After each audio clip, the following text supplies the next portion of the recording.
खबरों के बुलेटिन में तुहाडा स्वागत है। आओ नज़र मारते हैं अज दीआं खास खबरों ते। बीती रात जलंधर के नैशनल हाईवे 1 ते स्थित लम्मा पिंड नेड़े बनी हुई पार्किंग विच खड़े टैंकर नूं अग लगी। सूचना मिलते ही मौके ते फायर ब्रिगेड वालों अपनियां 2 गड्डियां भेजियां गईयां ते कड़ी मशक्कत नाल अग ते काबू पाया गया।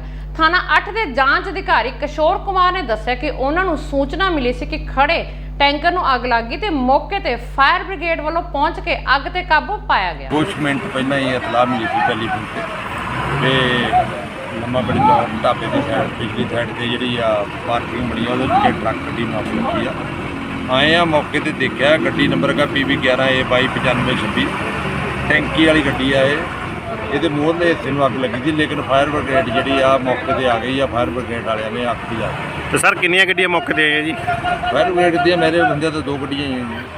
तो सर गड्डी खाली सी भरी के टैंकरे दसते अब खाली है गड्डी। तो कोई जाने नुकसान तो नहीं होया जी? नहीं कोई नुकसान नहीं है। हाँ सर की मामला है कि जी अग लगी सी?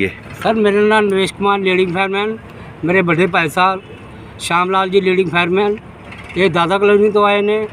एक दमोरिया पुल की गड्डी एक हैडकुआटर गड्डी लैके सानू 8:15 बजे तलाह मिली है कि एक ट्रक नूं अग लगी है। असीं तुरंत 3 गड्डियां अग वाली जगह ते पहुँच के अग ते काबू पा लिया। तो सर अग लगन का कारण पता लगा जी? अग लगन का कारण ये हुण मालक ही दस सकते हैं। तो किहड़ी जगह अग लगी है जी? ये लम्मा पिंड चौंक दे नाल इन्हां दा हैगा कारपोरेशन दी वर्कशाप दे पिछे है। असल सेवा ਉਹੀ ਹੁੰਦੀ ਹੈ ਜਿਸ ਨਾਲ ਕਿਸੇ ਦਾ ਭਲਾ ਹੋਵੇ। ਵੱਖ-ਵੱਖ ਧਾਰਮਿਕ ਆਯੋਜਨਾਵਾਂ ਤੇ ਤੁਸੀਂ ਲੰਗਰ ਲਗਾਓ ਤਾਂ ਬਹੁਤ ਦੇਖੇ ਹੋਣੇ, ਪਰ ਅੱਜ ਤੁਹਾਨੂੰ ਇੱਕ ਇਸ ਤਰ੍ਹਾਂ ਦਾ ਲੰਗਰ ਦਿਖਾ ਰਹੇ ਹਾਂ। ਇਸ ਲੰਗਰ ਨਾਲ पेट की भुख तो नहीं मिटती पर शरीर तंदुरुस्त जरूर होंदा है। कपूरथला के करतारपुर रोड ते बाबा श्री चंद जी निष्काम सेवा सोसाइटी वालों मुख सेवादार बाबा हरजीत सिंह की अगवाई हेठ रोजाना वीट ग्रास जूस के लंगर लगाए जा रहे हैं। वीट ग्रास के जूस नाल कई तरह दी जानलेवा बीमारियां तो लोगों को मुक्ति मिल रही है। इत्थे 20 तरीक नूं आया सी ते अज मैनूं अज 25 तरीक अज होई आ ਤੇ 4-5 ਦਿਨਾਂ ਦੇ ਵਿੱਚ ਮੇਰਾ ਜਿਹੜਾ ਸੀਗਾ ਨਾ ਲੈਵਲ ਕਿਡਨੀ ਦਾ ਉਹ 2.90 ਸੀ ਪਹਿਲਾਂ ਤੇ ਹੁਣ 1.9 ਰਹਿ ਗਿਆ ਜੀ। ਜਦ ਕਿ ਮੈਂ ਪਟੇਲ ਹਸਪੀਟਲ ਦੇ ਵਿੱਚ ਮੈਨੂੰ ਡਾਕਟਰਾਂ ਨੇ ਕਹਿ ਲਿਆ ਵੀ ਇਹ ਠੀਕ ਨਹੀਂ ਕਰੀ ਹੋਣਾ, ਕਿਡਨੀ ਖਰਾਬ ਹੈ, ਤੇਰੀ ਕਿਡਨੀ ਖਰਾਬ ਹੋ ਗਈ, ਤੁਹਾਡੇ ਘਰ ਆਇਆ ਵਾ ਤੇ ਤੇਰਾ ਕੋਈ ਠੀਕ ਨਹੀਂ ਹੋਣਾ, ਤੂੰ ਜੋ ਮਰਜ਼ੀ ਕਰ ਲਾ। ਤੇ ਮੇਰੇ ਕਿੰਨੇ ਪੈਸੇ ਲੱਗੇ ਸੀ ਪਰ ਮੈਨੂੰ ਬਿਲਕੁਲ ਆਰਾਮ ਨਹੀਂ ਆਉਂਦਾ ਸੀ ਤੇ ਮੈਂ ਰਾਤ ਨੂੰ ਉੱਠ ਕੇ ਬਾਹਰ ਜਾਂਦਾ ਸੀ ਤੇ ਮੈਨੂੰ ਰੋਟੀ ਵੀ ਨਹੀਂ ਪਚਦੀ ਸੀ। ਤੇ ਅਸੀਂ ਸਾਨੂੰ ਦੱਸਿਆ ਕਿਸੇ ਨੇ ਵੀ ਤੁਸੀਂ ਇੱਥੇ ਆਓ ਤੇ ਅਸੀਂ ਤੇ ਜ਼ਰੂਰੀ ਇੱਥੇ ਨਿਸ਼ਚਾ ਕਰਕੇ ਆਏ ਹਾਂ। ਤੇ ਮੈਂ ਸੰਗਤ ਨੂੰ ਬੇਨਤੀ ਕਰਨਾ ਚਾਹੁੰਦਾ ਕਿ ਬਈ ਇੱਥੇ ਨਿਸ਼ਚੇ ਕਰਕੇ ਆਓ, ਪਰਮਾਤਮਾ ਦਾ ਨਾਮ ਲਵੋ, ਜ਼ਰੂਰ ਠੀਕ ਹੋ ਕੇ ਜਾਵਾਂਗੇ। मामला जलंधर के इंदिरा पार्क एरिए का है जिथे कि घरेलू हिंसा की शिकार पीड़ित महिला ने कहा कि उसकी 5 साल पहला लव मैरिज धंजू बत्रा दे नाल होई सी ते ओह दिल्ली दी रहन वाली सी ते उसदे परिवार दे वल्लों उसदा जलंधर विच विआह किया गया सी। उसने कहा कि जिवें ही उसदा विआह होया अते 1 साल बाद उसदे सोहरे परिवार वल्लों अते उसदे घर वाले दे वल्लों दहेज अते पैसे दे लालच दे वजों उसनूं तंग परेशान करना शुरू कर दिता गया अते कई बार उसदे नाल मारकुट भी की जाती है। ते उसने कहा कि उसने इस संबंधी कई बार पुलिस ने भी शिकायत की है। इंदिरा पार्क रहती हूँ 115 इंदिरा पार्क में। जब से शादी है, शादी के बाद से मेरे घर वाले मुझे बहुत टॉर्चर करते हैं। कितनी देर होगी शादी होते? शादी को 5 साल से ऊपर हो गए। अच्छा जी। मेरे घर वाले मुझे बहुत टॉर्चर करते हैं। डायरेक्टली तो बोलते ही नहीं है, इनडायरेक्ट वे में मुझे यही लगता है कि उनको पैसे चाहिए, मेरे घर वालों से पैसे आता रहे तो ये मुझे खुश रखेंगे, नहीं तो ये मुझे खुश नहीं रखेंगे। आपके हस्बैंड का क्या नाम है? तनुज बत्रा। कितनी कैसे हुई थी आपकी शादी और क्या? जी हमारी लव मैरिज हुई है, 4 साल का हमारा रिलेशनशिप था। तनुज मेरे साथ बहुत अच्छा था। मैं जॉब करती थी, 20,000 अर्न कर रही थी। मैं अपनी जॉब छोड़ के इसके पीछे यहाँ पे जलंधर में आई हूँ। ये मेरे को बोलता था कि मैं तेरे को खुश रखूँगा, मैं तेरे को 10,000 रुपये महीना दया करूँगा, तू खुश रहेगी। यहाँ पे आके तो एकदम ही बिल्कुल सर्कमस्टेंसेस ही चेंज थे। मैं भी फिर भी मैं इनका सहन करके रह रही हूँ। मैंने कभी इनसे कोई डिमांड नहीं की मेरे को ये चाहिए वो चाहिए। जैसे घर के हालात थे मैंने वैसे इनके साथ एडजस्ट किया, पर फिर भी इन्होंने मेरे को बहुत टॉर्चर किया है। शुरू में इतना टॉर्चर किया, छोटी छोटी चीज़ों में मेरे साथ यूँ लड़े ना कि ये अपने घर चली जाए। मुझे यूँ बोलते थे कि तू इतना रोती है या इतना परेशान रहती है तो अपने घर क्यों नहीं बोलती है, तेरे घर वाले तुझे लेने क्यों नहीं आते, हमारी बेटी होती है हम तो उसे ले आते। इनको यूँ होता है कि अपने घर जाके बस वहाँ पे जाके रह ले, इससे पहले भी ये छोड़ आपका के चली जाए हम। आप बेसिक कहाँ के रहने वाले हो? झगड़ा हुआ है हाँ ऐसे जी, इससे पहले भी बहुत बार झगड़े हुए हैं हमारे, पुलिस स्टेशन पे भी बात गई हुई है हमारी। मैंने तो एक बार सुसाइड भी अटेम्प्ट किया हुआ है इनके झगड़ों। मेरी फैमिली भी यहाँ पे आके इनको इतनी बार समझा चुकी है, उनको डायरेक्ट बोलते हैं ले जाओ अपनी बेटी को, ले जाओ अपनी बेटी को, हमें नहीं रखना। आप बेसिक कहाँ के रहने वाले हो? मैं दिल्ली से। दिल्ली से हो। लव मैरिज हुई थी? अभी क्या हुआ था रिसेंट जो आज आपको घर से बाहर निकाला उन्होंने, वो क्या हुआ था? अब मैंने सोचा था बच्चा नहीं हो रहा, यूँ लड़ते हैं, मैंने सोचा चलो बच्चा हो जाएगा फिर थोड़ी शांति मिल जाएगी, नहीं लड़ाई होगी, छोटी मोटी लड़ाई चलो हो जाती है, तो छोटी मोटी लड़ाई को ऐसे कर देते हैं, ड्रिंक करके मुझे मारने पीटने लग जाता है, ड्रिंक करके आता है उल्टियाँ करता है। मैं बोलती हूँ ना ड्रिंक किया कर, तो मुझे ही उल्टे मारने लग जाता है। माँ बाप को बोले तो यूँ और चढ़ा देते होते हैं कि तेरी ड्रिंक करने से रोकते हैं, तेरी पी हुई भी उतार देती है तो आखिर तुझसे लड़ती है। अरे तुम्हारा बच्चा है, जब तुम्हें ही नहीं पड़ी फिर मेरे को क्या पड़ी? मैंने भी कहना छोड़ दिया, तुझे इतनी मर्जी थी फिर।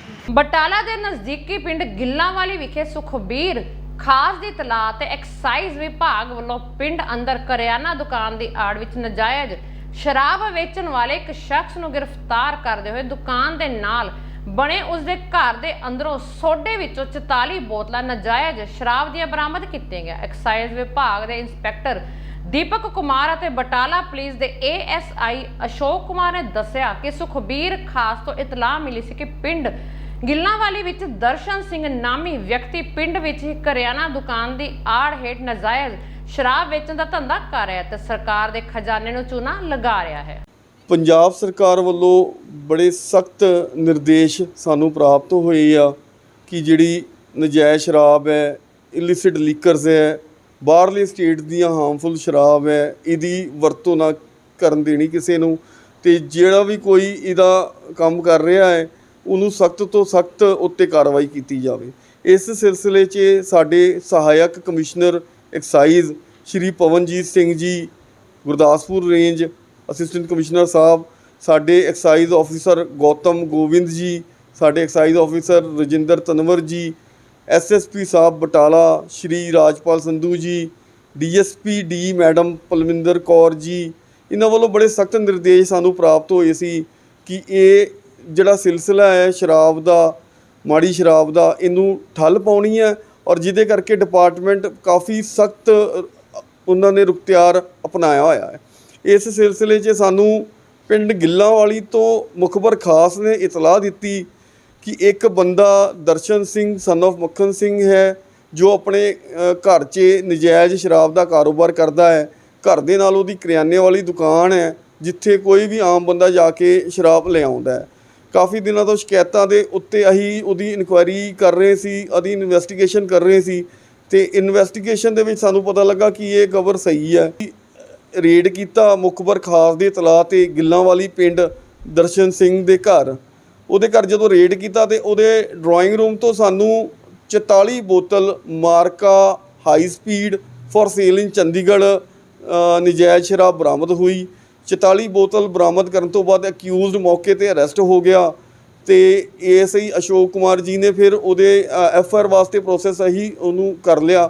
ਫਾਜ਼ਿਲਕਾ ਪੁਲਿਸ ਨੇ ਚੋਰੀ ਦੀਆਂ ਵਾਰਦਾਤਾਂ ਤੇ ਠੱਲ ਪਾਉਣ ਦੇ ਮਕਸਦ ਨਾਲ ਵੱਡੀ ਕਾਰਵਾਈ ਕੀਤੀ ਹੈ, ਜਿਸ ਦੌਰਾਨ ਪੁਲਿਸ ਵੱਲੋਂ ਚੋਰੀ ਦੇ ਕਰੀਬ 23 ਮੋਟਰਸਾਈਕਲ ਬਰਾਮਦ ਕੀਤੇ ਗਏ ਤੇ ਇਹਨਾਂ ਮੋਟਰਸਾਈਕਲ ਨੂੰ ਚੋਰੀ ਕਰਕੇ ਵੇਚਣ ਦੇ ਆਰੋਪ ਵਿੱਚ 5 ਆਰੋਪੀ ਵੀ ਗ੍ਰਿਫਤਾਰ ਹੋਏ ਨੇ। ਹਾਲਾਂਕਿ ਆਰੋਪੀ ਦਾ ਕਹਿਣਾ ਹੈ ਕਿ ਉਹਨਾਂ ਵੱਲੋਂ ਚੋਰੀ ਕੀਤੇ ਮੋਟਰਸਾਈਕਲ ਨੂੰ ਜਿੱਥੇ 4 ਤੋਂ 5000 ਰੁਪਏ ਵਿੱਚ ਵੇਚਿਆ ਜਾਂਦਾ ਸੀ, ਉੱਥੇ ਚੋਰੀ ਕੀਤੇ ਮੋਟਰਸਾਈਕਲਾਂ ਨੂੰ ਵੇਚਣ ਦੇ ਬਦਲੇ ਮਿਲੇ ਪੈਸੇ ਦੇ ਨਾਲ ਨਸ਼ੇ ਦੀ ਪੂਰਤੀ ਕੀਤੀ ਜਾਂਦੀ ਸੀ। ਇੰਨਾ ਹੀ ਨਹੀਂ, ਫਾਜ਼ਿਲਕਾ ਦੇ SSP ਭੁਪਿੰਦਰ ਸਿੰਘ ਨੇ ਦੱਸਿਆ ਕਿ ਇਸ ਰਿਕਵਰੀ ਦੇ ਨਾਲ ਉਹਨਾਂ ਵੱਲੋਂ 3 ਹੋਰ ਆਰੋਪੀਆਂ ਨੂੰ ਗ੍ਰਿਫਤਾਰ ਕੀਤਾ ਗਿਆ ਹੈ। ਬਈ ਕਾਨੂੰਨ ਅਨੁਸਾਰ ਇਹੀ ਬਣਦੀ ਹੈ ਵੀ ਜਿਹੜੀ ਚੋਰੀ ਦਾ ਕੋਈ ਵੀ ਚੀਜ਼ ਨੂੰ ਲੈਣਾ ਤੇ ਉਸ ਨੂੰ ਵਰਤਣਾ, ਇਹ ਜਾਣਦੇ ਹੋ ਕਿ ਵੀ ਚੋਰੀ ਦਾ ਸਰ ਚੋਰੀ ਦੇ ਇਸ਼ੂ ਨਹੀਂ ਸਟ੍ਰਿਕਟ ਐਕਸ਼ਨ। ਮੈਂ ਮੁੱਦਾ ਉਠਾ ਰਿਹਾ ਸੀਗਾ ਜਿਹੜੇ ਮੋਡੀਫਿਕੇਸ਼ਨ ਕਰਦੇ ਨੇ ਉਹਨਾਂ ਕੋਲ ਕੀ ਅਥਾਰਟੀ ਹੈ ਕਿ ਮੋਟਰ ਵਹੀਕਲ ਐਕਟ ਦਾ ਉਲੰਘਣ ਕਰਕੇ ਉਹਨੂੰ ਮੋਡੀਫਾਈ ਕਰ ਰਹੇ ਨੇ। ਮੋਟਰਸਾਈਕਲ ਨੂੰ ਮੋਡੀਫਾਈ ਹਾਂਜੀ ਕਰਦੇ ਮੋਟਰਸਾਈਕਲ ਕੱਟ ਕੇ ਪਿੱਛੇ ਰੇੜੀ ਬਣਾ ਕੇ ਇਹ ਮੈਂ ਚੈੱਕ ਕਰ ਰਿਹਾ। ਆਲ ਗੈਟ ਇਟ ਚੈੱਕ। ਕਈ ਵਰਕਸ਼ਾਪਾਂ 'ਚ ਕੰਮ ਚੱਲਦਾ ਹੈਗਾ, ਉਹ ਵਹੀਕਲ ਨੂੰ ਨਵਾਂ ਰੂਪ ਦੇ ਦਿੰਦੇ ਨੇ, ਕੋਈ ਰੇੜੀ ਬਣਾਤੀ, ਕੋਈ ਹੱਥ ਰੇੜੀ ਬਣਾਤੀ, ਕੁਛ ਮਤਲਬ ਬਹੁਤ ਮੋਡੀਫਿਕੇਸ਼ਨ ਚੱਲ ਰਹੀ ਹੈ। ਸਿੱਧੇ ਤੌਰ 'ਤੇ ਮੋਟਰ ਵਹੀਕਲ ਐਕਟ ਦਾ ਉਲੰਘਣ ਹੈ ਜੀ। ਬਿਲਕੁਲ ਇਹਨੂੰ ਚੈੱਕ ਕਰਦੇ ਹਾਂ। ਜਿਹੜੇ ਬੰਦੇ ਨੇ ਬਣਵਾ ਲਿੱਤੀ ਉਹਦੇ ਦਾ ਰੋਜੀ ਰੋਟੀ ਸਵਾਲ ਹੋਗਾ, ਜੇ ਬਣੇਗੀ ਨਾ ਤਾਂ ਫਿਰ ਰੋਜੀ ਰੋਟੀ ਸਵਾਲ ਨਹੀਂ ਹੋ ਸਕਦਾ। ਬਿਲਕੁਲ ਠੀਕ ਹੈ। ਜਿਹੜੇ ਫੜੇ ਗਏ ਚੋਰ ਨੇ ਕੋਈ ਸਾਹਮਣੇ ਆਇਆ ਕਿ ਵੇਚਦੇ ਕਾਹਦੇ ਵਾਸਤੇ, ਕੀ ਕੰਮ ਵਾਸਤੇ ਜਿਹੜਾ ਪੈਸਾ ਯੂਜ਼ ਕਰਦੇ ਸੀਗੇ ਚੋਰੀ ਤੋਂ ਬਾਅਦ ਜੀ? ਇਹ ਤਾਂ ਹੁਣ ਸਾਰੀ ਡਿਟੇਲ ਦਾ ਇਨਵੈਸਟੀਗੇਸ਼ਨ ਜਦੋਂ ਕਰਾਂਗੇ, ਪੁੱਛਗਿੱਛ ਕਰਾਂਗੇ, ਉਸ ਤੋਂ ਸਾਹਮਣੇ ਆ ਜਾਊ ਵੀ ਕਿੱਥੇ ਕਿੱਥੇ ਉਹਨਾਂ ਨੇ ਪੈਸੇ ਵਰਤੇ ਤੇ ਉਹ ਸਾਹਮਣੇ ਆ ਜਾਊਗਾ। ਕੋਈ ਨਸ਼ੇ ਨਾਲ ਵੀ ਕਨੈਕਟ ਹੁੰਦਾ ਜੀ? ਫਿਲਹਾਲ ਨਹੀਂ ਆਇਆ ਇਹਨਾਂ ਦੇ ਵਿੱਚ, ਬਟ ਜੇ ਹੋਇਆ ਤਾਂ ਅਕੋਰਡਿੰਗਲੀ ਉਸ ਤੋਂ ਅੱਗੇ ਜਿਹੜੀ ਸਾਡੀ ਇਨਵੈਸਟੀਗੇਸ਼ਨ ਜਾਂਦੀ ਹੁੰਦੀ ਹੈ ਜੀ, ਬੈਕ ਐਂਡ ਤੇ ਫਰੰਟ ਐਂਡ, ਉਹ ਸਾਰੀ ਅਸੀਂ ਕਰਾਂਗੇ ਜੀ। ਭਗਵੰਤ ਮਾਨ ਦੀ ਦਿੱਲੀ ਫੇਰੀ ਤੇ ਤੰਜ ਕੱਸਣ ਵਾਲੇ ਨਵਜੋਤ ਸਿੱਧੂ ਪਹਿਲਾਂ ਆਪਣੀ ਪੀੜ੍ਹੀ ਥੱਲੇ ਫੇਰਨ ਸੋਟਾ। 15 ਸਾਲ ਰਾਜ ਦਿੱਤਾ ਲੋਕਾਂ ਨੇ ਸਿੱਧੂ ਨੇ ਕੀ ਕੀਤਾ ਲੋਕਾਂ ਲਈ, ਇਹ ਕਹਿਣਾ ਹੈ ਪੰਜਾਬ ਸਰਕਾਰ ਦੇ ਫੂਡ ਸਪਲਾਈ ਮੰਤਰੀ ਲਾਲਚੰਦ ਕਟਾਰੂ ਚੱਕ ਦਾ, ਜੋ ਅੱਜ ਆਪਣੀ ਬਟਾਲਾ ਫੇਰੀ ਤੇ ਬਟਾਲਾ ਅਨਾਜ ਮੰਡੀ ਪਹੁੰਚੇ, ਜਿੱਥੇ ਉਹਨਾਂ ਨੇ ਕਿਸਾਨਾਂ ਅਤੇ ਆੜ੍ਹਤੀਆਂ ਨਾਲ ਪ੍ਰਬੰਧਾਂ ਨੂੰ ਲੈ ਕੇ ਗੱਲਬਾਤ ਕੀਤੀ। ਇਸ ਮੌਕੇ ਬਟਾਲਾ ਤੋਂ ਐਮਐਲਏ ਅਮਨ ਸ਼ੇਰ ਸਿੰਘ ਸ਼ਹਿਰੀ ਕਲਸੀ ਅਤੇ ਹਲਕਾ ਫਤਿਹਗੜ੍ਹ ਚੂੜੀਆਂ ਤੋਂ ਹਲਕਾ ਇੰਚਾਰਜ ਬਲਬੀਰ ਸਿੰਘ ਪੰਨੂ ਵੀ ਮੌਜੂਦ ਰਹੇ।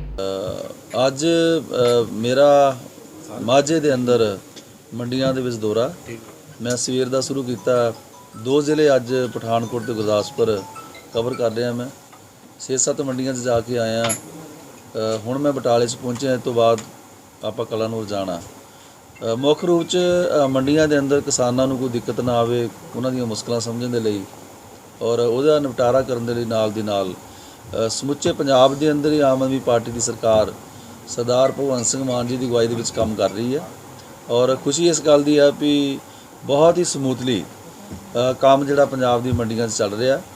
ਮੈਂ 6 ਮੰਡੀਆਂ ਜਾ ਕੇ ਆਇਆ, 7ਵੀਂ ਮੰਡੀ, ਔਰ ਮੈਨੂੰ ਕਿਤੇ ਵੀ ਕੋਈ ਜਰਾ ਜਿੰਨੀ ਵੀ ਸ਼ਿਕਾਇਤ ਨਹੀਂ ਮਿਲੀ। ਲੋਕਾਂ ਦੇ ਚਿਹਰਿਆਂ 'ਤੇ ਰੌਣਕ ਹੈ। ਸੋ ਅੱਜ ਬਟਾਲਾ ਮੰਡੀ 'ਚ ਆਏ ਆ। ਆਲਮੋਸਟ ਜਿਹੜੀ ਮੰਡੀ ਦੀ ਰਿਕੁਆਇਰਮੈਂਟ ਹੈ, ਜਿਹੜੀ ਸਰਕਾਰ ਦੀ ਲਾਇਬਿਲਿਟੀ ਹੈ, ਬਾਰਦਾਨੇ ਦੀ ਹੈ, CCL ਦੀ ਹੈ, ਉਹ ਮਤਲਬ ਸਾਡਾ ਬਹੁਤ ਹੀ ਸ਼ਾਨਦਾਰ ਕੰਮ ਚੱਲ ਰਿਹਾ। ਔਰ ਲੋਡਿੰਗ ਦਾ ਵੀ ਜਿਹੜਾ ਹੈ ਉਹ ਕਾਫੀ ਅੱਛਾ ਕੰਮ ਚੱਲ ਰਿਹਾ। ਔਰ ਮੈਨੂੰ ਖੁਸ਼ੀ ਆ ਵੱਖ-ਵੱਖ ਮੰਡੀਆਂ ਦੇ ਕਿਸਾਨਾਂ ਨੂੰ ਮਿਲਿਆ। ਅਦਾਇਗੀ ਬਹੁਤ ਸ਼ਾਨਦਾਰ ਚੱਲ ਰਹੀ ਹੈ। 24 ਘੰਟਿਆਂ ਦੇ ਅੰਦਰ 30 ਘੰਟਿਆਂ ਦੇ ਵਿੱਚ ਪੈਸਾ ਉਹਨਾਂ ਦੇ ਖਾਤੇ 'ਚ ਜਾ ਰਿਹਾ। ਔਰ ਮਾੜੇ ਮੌਸਮ ਕਰਕੇ ਇਸ ਵਾਰ ਜਿੱਦਾਂ ਮੰਡੀਆਂ ਦੇ ਵਿੱਚ ਜਿਹੜੀ ਕਣਕ ਆ ਰਹੀ ਹੈ ਉਹਦੇ ਦਾਣੇ 'ਚ ਥੋੜ੍ਹਾ ਜਿਹਾ ਨੁਕਸ ਵੀ ਪਿਆ ਤੇ ਝਾੜ 'ਚ ਵੀ ਫਰਕ ਪਿਆ। ਲੇਕਿਨ ਇਹਦੇ ਬਾਵਜੂਦ ਅੱਜ ਦੀ ਡੇਟ ਤੱਕ ਮੰਡੀਆਂ ਦੇ ਵਿੱਚ 88 ਲੱਖ ਮੀਟਰ ਟਨ ਜਿਹੜੀ ਕਣਕ ਉਹ ਖਰੀਦੀ ਗਈ ਹੈ, ਜਿਹਦੇ ਵਿੱਚੋਂ 83 ਲੱਖ ਸਰਕਾਰ ਨੇ ਖਰੀਦੀ ਹੈ ਔਰ 5 ਲੱਖ ਮੀਟਰ ਟਨ ਜਿਹੜੀ ਆ ਉਹ ਪ੍ਰਾਈਵੇਟ ਏਜੰਸੀਆਂ ਨੇ ਖਰੀਦੀ ਹੈ। ਤਰਨਤਾਰਨ ਵਿਖੇ 3 ਹਥਿਆਰਬੰਦ ਲੁਟੇਰਿਆਂ ਵੱਲੋਂ ਦਿਨ ਦਿਹਾੜੇ ਸੁਨਿਆਰੇ ਦੀ ਦੁਕਾਨ ਨੂੰ ਲੁੱਟਣ ਦੀ ਕੋਸ਼ਿਸ਼ ਕੀਤੀ ਗਈ। ਸੁਨਿਆਰੇ ਵੱਲੋਂ ਲੁਟੇਰਿਆਂ ਨਾਲ ਭਿੜਨ ਅਤੇ ਆਪਣੇ ਲਾਇਸੈਂਸੀ ਪਿਸਤੌਲ ਨਾਲ ਗੋਲੀ ਚਲਾਉਣ ਤੋਂ ਬਾਅਦ ਲੁਟੇਰੇ ਮੌਕੇ ਤੇ ਆਪਣਾ ਪਿਸਤੌਲ ਅਤੇ ਮੋਟਰਸਾਈਕਲ ਛੱਡ ਕੇ ਦੌੜੇ। ਘਟਨਾ ਹੋਈ CCTV ਕੈਮਰੇ ਵਿੱਚ ਕੈਦ। ਮੌਕੇ ਤੇ ਪੁਲਿਸ ਵੱਲੋਂ ਪਹੁੰਚ ਕੇ ਜਾਂਚ ਸ਼ੁਰੂ ਕੀਤੀ ਗਈ। ਗਿਆ ਮੇਰੀ ਸ਼ਾਪ ਦਾ ਨਾਮ ਅੰਸ਼ਦੀਪ ਜੂਲਰ ਰੇਲਵੇ ਰੋਡ ਤੇ ਹੈ ਜੀ। ਮੈਂ ਦੁਕਾਨ ਦੇ ਅੰਦਰ ਬੈਠਾ ਸੀ। ਇੱਕ ਮੁੰਡਾ ਹੈ ਜਿਹਨੇ ਟੋਪੀ ਕੈਪ ਪਾਈ ਸੀ। ਮੈਨੂੰ ਕਹਿੰਦਾ ਵੀ ਮੰਤਰੀ ਤਿਆਰ ਹੈਗੀ ਆ, ਵਾਲੀਆ ਤਿਆਰ ਹੈਗੀ ਆ। ਮੈਂ ਨਹੀਂ, ਸਾਡੇ ਤਿਆਰ ਕੋਈ ਚੀਜ਼ ਨਹੀਂ ਹੈਗੀ, ਕਿਉਂਕਿ ਅਸੀਂ ਤਿਆਰ ਰੱਖੀ ਦੀ ਨਹੀਂ, ਆਰਡਰ ਤੇ ਰੱਖੀ ਦੀ ਆ। ਠੀਕ ਹੈ। ਜਿੰਨੇ ਚਿਰ ਇੰਨੀਆਂ ਗੱਲਾਂ ਕੀਤੀਆਂ, 2 ਜਣੇ ਹੋਰ ਅੰਦਰ ਆ ਗਏ ਨਕਾਬਪੋਸ਼, ਜਿਨ੍ਹਾਂ ਉਹਨਾਂ ਦੇ ਮੂੰਹ ਬੰਨੇ ਹੋਏ ਸੀ। ਉਹਨਾਂ ਨੇ ਆਣ ਕੇ ਜਦੋਂ ਆਏ, ਜਿਹੜਾ ਬੈਠਾ ਸੀ ਮੇਰੇ ਕੋਲ, ਆਣ ਕੇ 9mm ਦਾ ਪਿਸਟਲ ਕੱਢ ਲਿਆ। ਜਦੋਂ ਕੱਢਿਆ ਤੇ ਉਹਦੇ ਗਲ 'ਚ ਸਾਫਾ ਹੀ ਖਿੱਚੋ ਧੂਈ ਹੋ ਗਈ। ਹੱਥੋਂ ਬਾਈ ਹੋਏ ਆ। ਜਦੋਂ ਹੱਥੋਂ ਬਾਈ ਹੋਏ ਮੈਂ ਰੌਲਾ ਪਾਇਆ, ਮੇਰੀ ਉਹਨੇ ਪੱਗ ਲਾਤੀ ਆ ਲਾਈ। ਜਦੋਂ ਮੈਂ ਰੌਲਾ ਪਾਇਆ, ਲੋਕੀ ਬਾਹਰ ਇਕੱਠੇ ਹੋਏ ਆ। ਬਾਹਰ ਇਕੱਠੇ ਹੋਏ ਤਾਂ ਇੱਕ ਭੱਜੋ ਭਜਾਈ ਜੋ ਆਪਣਾ ਪਿਸਟਲ ਵੀ ਮਤਲਬ ਕਿ 32 ਬੋਰ ਦਾ ਛੱਡ ਗਿਆ, ਇੱਥੇ ਭੱਜੋ ਭਜਾਈ ਸੁੱਟ ਗਿਆ ਵਾ। ਜਦੋਂ ਬਾਹਰ ਗਿਆ, ਬਾਹਰ ਮੈਂ ਆਪਣੇ ਲਾਇਸੈਂਸੀ ਹਥਿਆਰ ਦੇ ਨਾਲ 2 ਫਾਇਰ ਕੀਤੇ ਆ, ਉਹ ਉਹਨਾਂ ਦੇ ਵੱਜੇ ਨਹੀਂ ਗਏ। ਠੀਕ ਹੈ। ਜਦੋਂ ਫਾਇਰ ਕੀਤੇ ਆ, ਉਹ ਆਪਣਾ ਮੋਟਰਸਾਈਕਲ ਛੱਡ ਕੇ ਵੀ ਭੱਜ ਗਏ। ਉਹ ਮੋਟਰਸਾਈਕਲ ਦੇ ਹਥਿਆਰ ਉਹ ਜਿਹੜਾ ਹਥਿਆਰ ਆ ਪਿਸਟਲ ਸੀ, ਪੁਲਿਸ ਦੇ ਹੈਂਡਓਵਰ ਕਰਤੇ ਆ। ਮੋਟਰਸਾਈਕਲ ਹੈਂਡਓਵਰ ਕਰਤਾ ਉਹਨਾਂ ਦੇ। ਕੀ ਲੱਗਦਾ ਜਿੱਦਾਂ ਦੀਆਂ ਵਾਰਦਾਤਾਂ ਹੋਈ ਜਾਂਦੀਆਂ, ਕੱਲ ਮਰਡਰ ਬਹੁਤ ਜ਼ਿਆਦਾ ਜੀ, ਬਹੁਤ ਜ਼ਿਆਦਾ ਲੁੱਟਾ ਖੋਹਾ ਸ਼ਹਿਰ ਦੇ ਵਿੱਚ ਹੋਣ ਲੱਗ ਪਿਆ। ਆਪਣਾ ਸ਼ਹਿਰ ਕੋਈ ਸੁਰੱਖਿਅਤ ਨਹੀਂ ਹੈਗਾ ਜੀ। ਪੁਲਿਸ ਨੇ ਤੁਹਾਨੂੰ ਕੀ ਹਰਵਾਸ਼ਾ? ਪੁਲਿਸ ਨੇ ਹੁਣ SSP ਸਾਹਿਬ ਆਏ ਸੀ, ਉਹਨਾਂ ਵਿਸ਼ਵਾਸ ਦਿਵਾਇਆ ਵੀ ਤੁਹਾਨੂੰ ਇਨਸਾਫ ਮਿਲੂਗਾ। ਕਿਉਂ ਨਹੀਂ ਕੋਆਪਰੇਟ ਕੀਤਾ? ਕੋਈ ਸਰ ਬਰੀਫ ਨਹੀਂ ਕਰਦਾ ਭਾਈ। ਅਸੀਂ ਕਿਉਂ ਬਰੀਫ ਕਰੇ? ਸਾਡੀ ਚੀਜ਼ ਅੰਡਰ ਇਨਵੈਸਟੀਗੇਸ਼ਨ ਆ, ਅਸੀਂ ਬਰੀਫ ਕਰਕੇ ਆਪਦਾ ਕੰਮ ਖਰਾਬ ਕਰਨਾ? ਸਰ ਇਹ ਦੱਸ ਦਿਓ ਵੀ ਥੋੜਾ ਟਾਈਮ ਤਾਂ ਦੇ ਦਿਆ ਕਰੋ। ਹੁਣ ਕੱਲ ਮਰਡਰ ਹੋਇਆ, ਅਸੀਂ ਉਹਨੂੰ ਟਰੇਸ ਕਰਨ ਲਈ ਯਤਨ ਕਰ ਰਹੇ ਹਾਂ ਤੇ ਖੜੇ ਪਰ। ਸਰ ਜਨਤਾ ਨੂੰ ਕੀ ਆਸ਼ਵਾਸਨ ਦੇਣ ਚਾਹੋਗੇ? ਜਨਤਾ ਤਰਨਤਾਰਨ ਜਨਤਾ ਜਿਹੜੀ ਹੈ ਡਰੀ ਪਈ ਆ। ਕੋਈ ਨਹੀਂ ਡਰੀ, ਬੂਈ ਵਹਿਮ ਨਾ ਕਰੋ। ਬਿਲਕੁਲ ਤਸੱਲੀ ਨਾਲ ਫੜਾਂਗੇ, ਬੰਦੇ ਕਾਬੂ ਆਉਣਗੇ।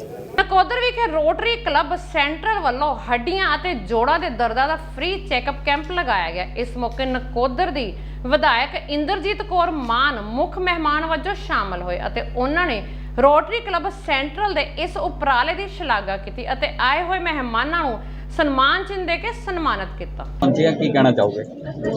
सब तो पहले बहुत बहुत शुक्रिया, बहुत बहुत मुबारक रोटरी क्लब नकोदर सेंट्रल वालों जिन्होंने अज स्पाइन का रीढ़ की हड्डी का जोड़ा ये स्पैशल कैंप लगाया। बहुत घट देखने को मिले कि कोई हड्डियां का कैंप लगे जहाँ स्पैशलिस्ट स्पाइन का कैंप लगे जी कि बहुत नामराद बीमारी भी है तो बढ़ती भी जा रही है दिन ब दिन।